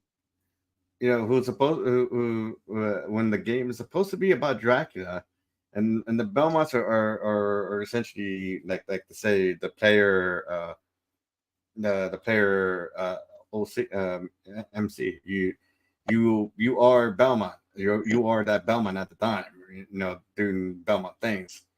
And then, so as far as the show is concerned, you should have stayed, dealing with Dracula, and so giving Dracula his happy ending was kind of the antithesis of the every entire time series. you think about happy ending, I think of a massage parlor.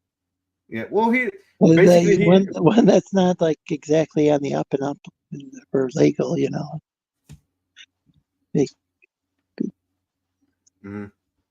where they like the kind with like sex workers. They refer to that as a happy ending. That's what I think of when you say happy ending. Yeah. No, well, basically he got to be with his wife. Yeah, okay, that's kind of alive. happy ending. Okay. Yeah, he got to be with his wife alive for him somehow. Does that even happen? And it doesn't happen. It doesn't happen that way at all in the games. It doesn't. I don't know. I'm not sure if that's like actually ever happening before with Dracula ever in any maybe some franchise, but he never gets a happy ending in any of the stories that are about him. Even Dracula is one of those things where Dracula actually. So even people do actually mess with the story, and they might put Dracula in a different setting. They could have like I don't know if the Vampire in Brooklyn did that have Dracula or a different vampire. No, because I think it was Dracula Untold. They made Dracula the good guy because at that time he was Valet Tempest. What was this called? Dracula what? Dracula Untold or something like that. Unbound or Untold or something. Oh, okay. So it's back when they were trying to make the Universal Monster Universe, I guess. Well, Vlad Tepes is kind of an interesting figure, and I think that's maybe some people actually did see him as like, well, he's cutting down on crime or whatever. Yeah. I mean, like pretty harsh tactics, and Eddie Murphy, okay. Mm-hmm.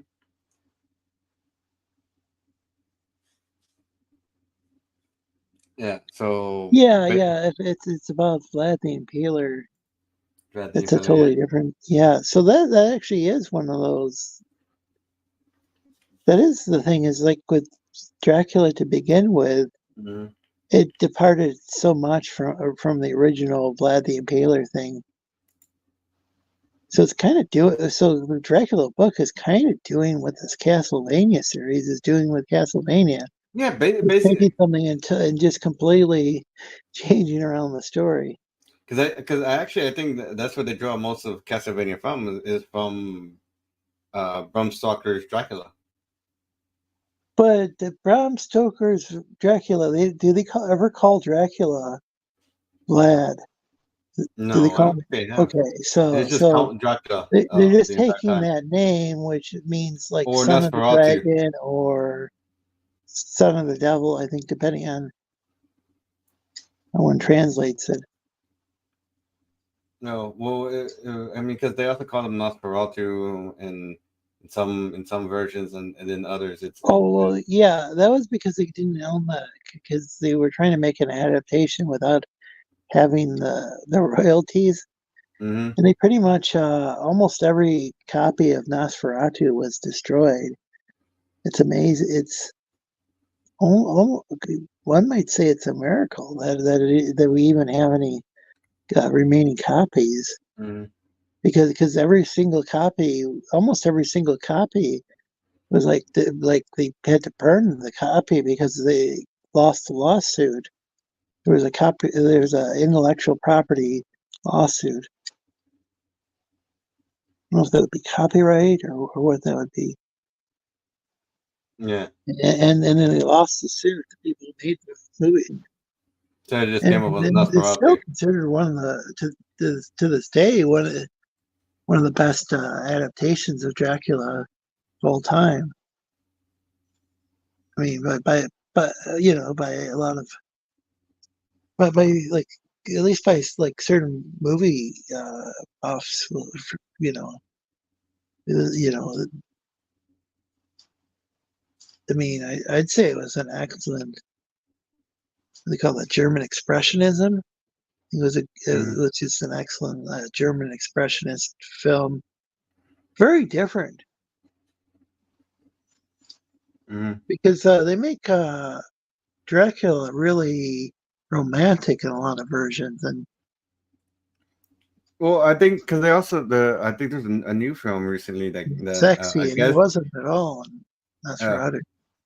Well, I think they recently came up with another vampire story. I think it's about Dracula. It's called The Last Voyage of the Meter. Yes. So the one where he's traveling on a ship. Yeah. So yeah, I didn't know that was about Dracula or not. But that was the idea.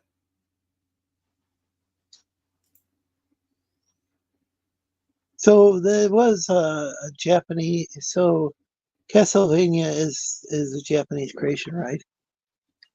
Yes. It draws on like European. Yeah. That's the funny. That's what I find funny. That's what I find funny is that Castlevania. Castlevania harkens more to actual lore than anything else. And TJ was saying lore has to go back hundreds of years, but this does go back hundreds of years. Maybe not the Belmont family, but Dracula and these stories, and well, Bram Stoker's Dracula goes back to at least, wasn't it in the 1800s when it was written? Well, because back then, so it's the 19th century, and we're now in the 21st century. And he was drawing upon. It was very fictionalized, but kind of loosely inspired by. It goes back even further to Romania. I mean, it was a British guy. Yeah, but like I said, it's just for as far as Castlevania is concerned, like the show, most of the show series was in Romania, and it didn't move out of that country until Bloodlines, and then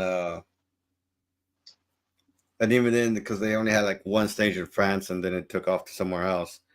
And so I guess they wanted to make the show about revolution, which is kind of weird. When Count Dracula was pretty much like kind of the ruler or the giant evil of Romania, and so the Belmonts were usually kind of the first and last in line to take on the Belmonts. I mean, to take on Dracula. So the Belmonts so essentially became like destiny for Belmonts to fight to eventually fight Dracula. Like, and because it would happen every 100, he would come back every 100 years, whether it was by his own power or by somebody else. But the idea was that he is essentially a universal force. He is, like to say, chaos incarnate. So he's always supposed to come back. And so the Belmonts are essentially the opposite end of that. And so I guess the family's supposed to represent order in some form or fashion. What's this? What's this? I hate the Shiny Hunter. Welcome. I missed what you were saying. I was looking in the Discord. One of the things so the idea now I'm blanking out. What was D&D? It sounds like Wizards of the Coast might remove druids because of religious reasons. Oh, and yet they still keep every other religious class. It's like they remove rituals because religion. They remove shamans, but they're still keeping clerics, paladins, and so forth. I know that when Daniel, when you're trying to be respectful when you cover, like, say, Norse mythology, or not. I don't even want to use the word mythology. The old Norse or the old North. I believe a lot of the people call themselves heathens or pagans. I can't remember because neo-pagans. Well, because I had talked to a client, and she so she worships Tyr and Thor, and so we talked a little bit without getting into a fight or an argument about it. And she does get upset with the way they portray the North gods in Marvel and DC lore, because people make that assumption that that's how they are in her religion, because they're not. So the gods in both DC and Marvel are more fictionalized, more Americanized, I guess. Wait, Jed, welcome. Than anything else. And then so like I said, we had nice conversation about it, and nobody got mad, nobody picked a fight, etc. You know, be respectful. Right? So it's basically to be respectful to each other, but people want to. Please like and share. Really helps. Yeah, but people want to start a fight, Yeah. So do you think maybe, like, if it's a older franchise, maybe keep it the way it is, but if it's a newer thing, maybe you might want to make them a little more accurate? Yeah, I mean, see, that was the thing was the Castlevania games, is that even though they were following lore, they were still following through the years. So they still kept by lore, and they still managed to change things around, because Bloodlines did take place during World War I. And then Aria of Soul took place after World War III, was Dracula, who essentially committed to World War III. He started World War III. I don't remember is that going on right now, World War III? No, that was I'm just saying. I'm just joking with that. I know. About World War III. Oh, yeah. Yeah, well, the fiction of World War III was it does. Was 1999 for Castlevania Aria Souls. Oh, I see. That's a bit of a departure from. See, because like I said, it takes place every 100 years. Dracula comes back every 100 years. So by the time they do come, they do make it to the present. So had the Castlevania series kept going, they probably would have made it to the 2000s. Into the 2000s. Right says, howdy fellas. The Shiny Hunter says they had to reach a broader audience, make them more related to their consumers. Not sure what that's about. Force Ghost says DC and Marvel just helped themselves to whatever they wanted, huh? Yeah.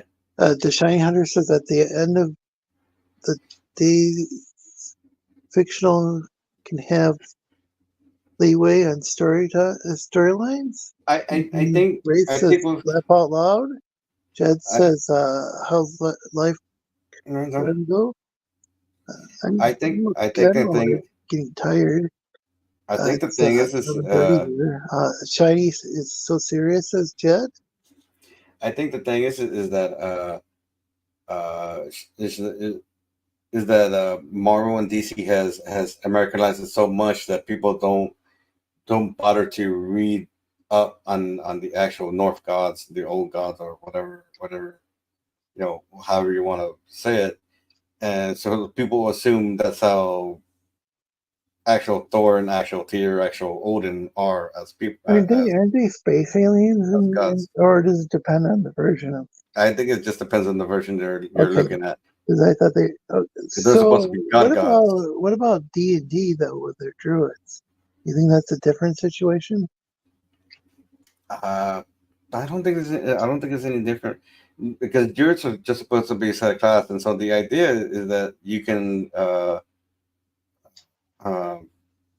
make anything up according to mythology, according to the rules and settings that were made for D&D. So you can have Japanese classes in there, or Japanese gods show up, or this and that, Cthulhu, and anything and everything goes. So I think it's just people just deciding that something is upsetting people, and they're gonna get rid of it because reasons. It's just right now. I believe it's just a lot of people trying to make themselves sound like they're the better of the room. I guess you might put it that way. Like they're the better person in the room. It's like, no, dude. I think you're just. It feels more like an act, like something they're doing out of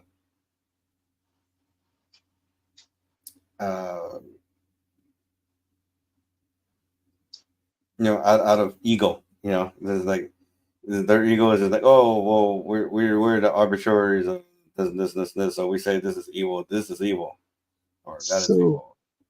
So I think that's what that's going on here. It's just I don't know why they're doing it. And this is like it's fantasy. But I should probably get off because it's late. Yeah. Okay. So, Dragon, did you have anything more to add to that? No, he pretty much said it all. So there was something that apparently Disney's going to have with it gets with their Marvel TV shows that they're going to have like actual pilots, actual showrunners. They're going to actually have a Bible for. I mean the way that, like a show Bible, like how they're going to actually have something to like work from. I guess I'm not sure how well that's going to go. And it sounds like they're going to have to. I'm going to look at the pay.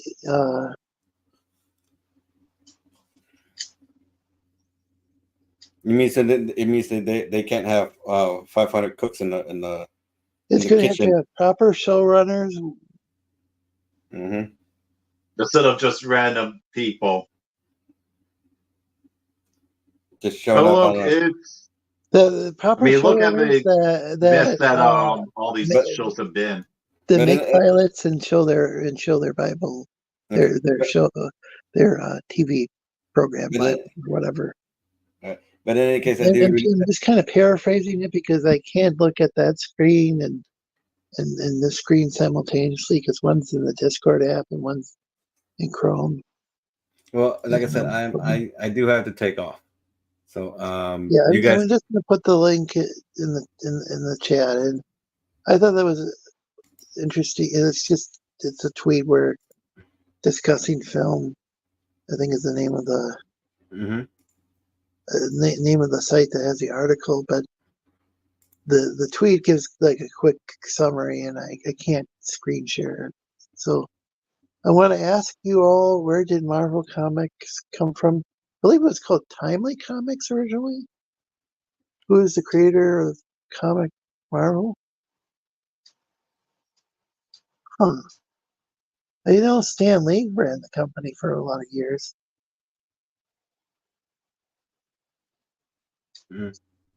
Yeah, he says Marvel Comics is an American comic book publisher with its origins in timely publications, founded in 1939 by Martin Goodman in New York. Okay, so yeah, that was before Stan Lee. The company went through several transformations and name changes.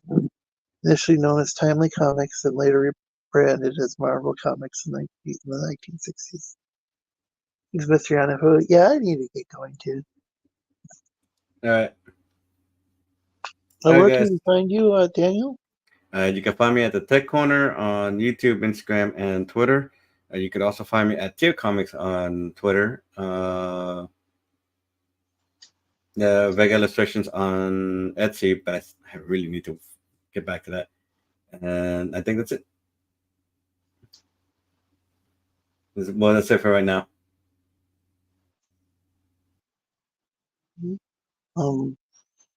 I didn't mean to remove. I didn't mean to remove Daniel from the stage. Sorry about that. I just wanted. I'm like, okay. I guess they wanted me to shut up. No, I just thought I was going to remove you from the highlights because I thought you were finished. Anything else? No, that's it. Okay, exits a little. Oh, yeah, there we go. Sleestakians invasion is near, and now in Marvel, everybody is hanging. And there are quite a few LGBTQ characters in Marvel now, at least compared to the past. Well, and the DC as well. But Dragon, where can we find you? Twitter, the Dragon Ethereal.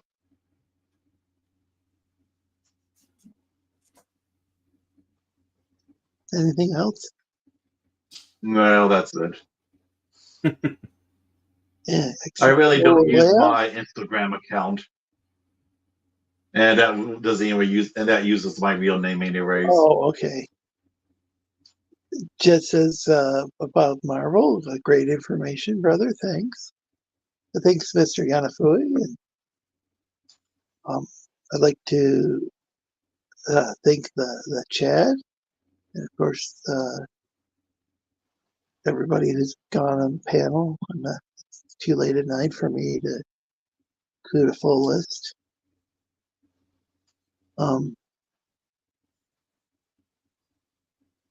And I'm your host, Lorenzo Sleestak.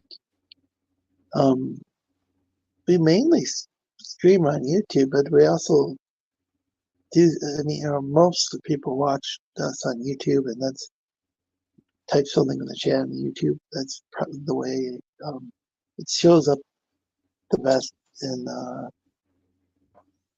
StreamYard. If you type in, we also stream on Facebook, but if you type, it just says Facebook user, I think.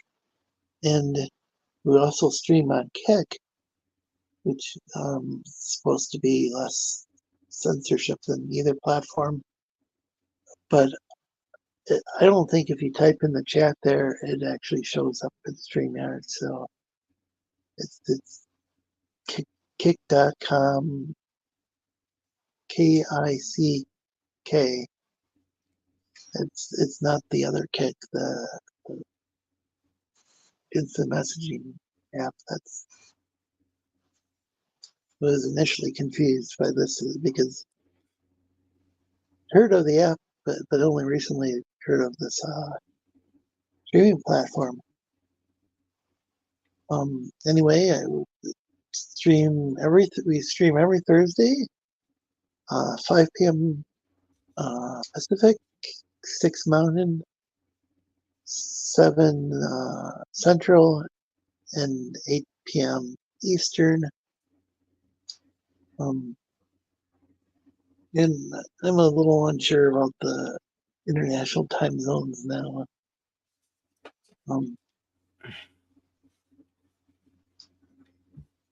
But have a great evening, everybody. Oh, yeah, and it's an open panel stream. I put the link in the chat. And we talk about a variety of topics. And encourage people to post their channels and projects and, discuss their interests, like as long as it's not like super X-rated or whatever.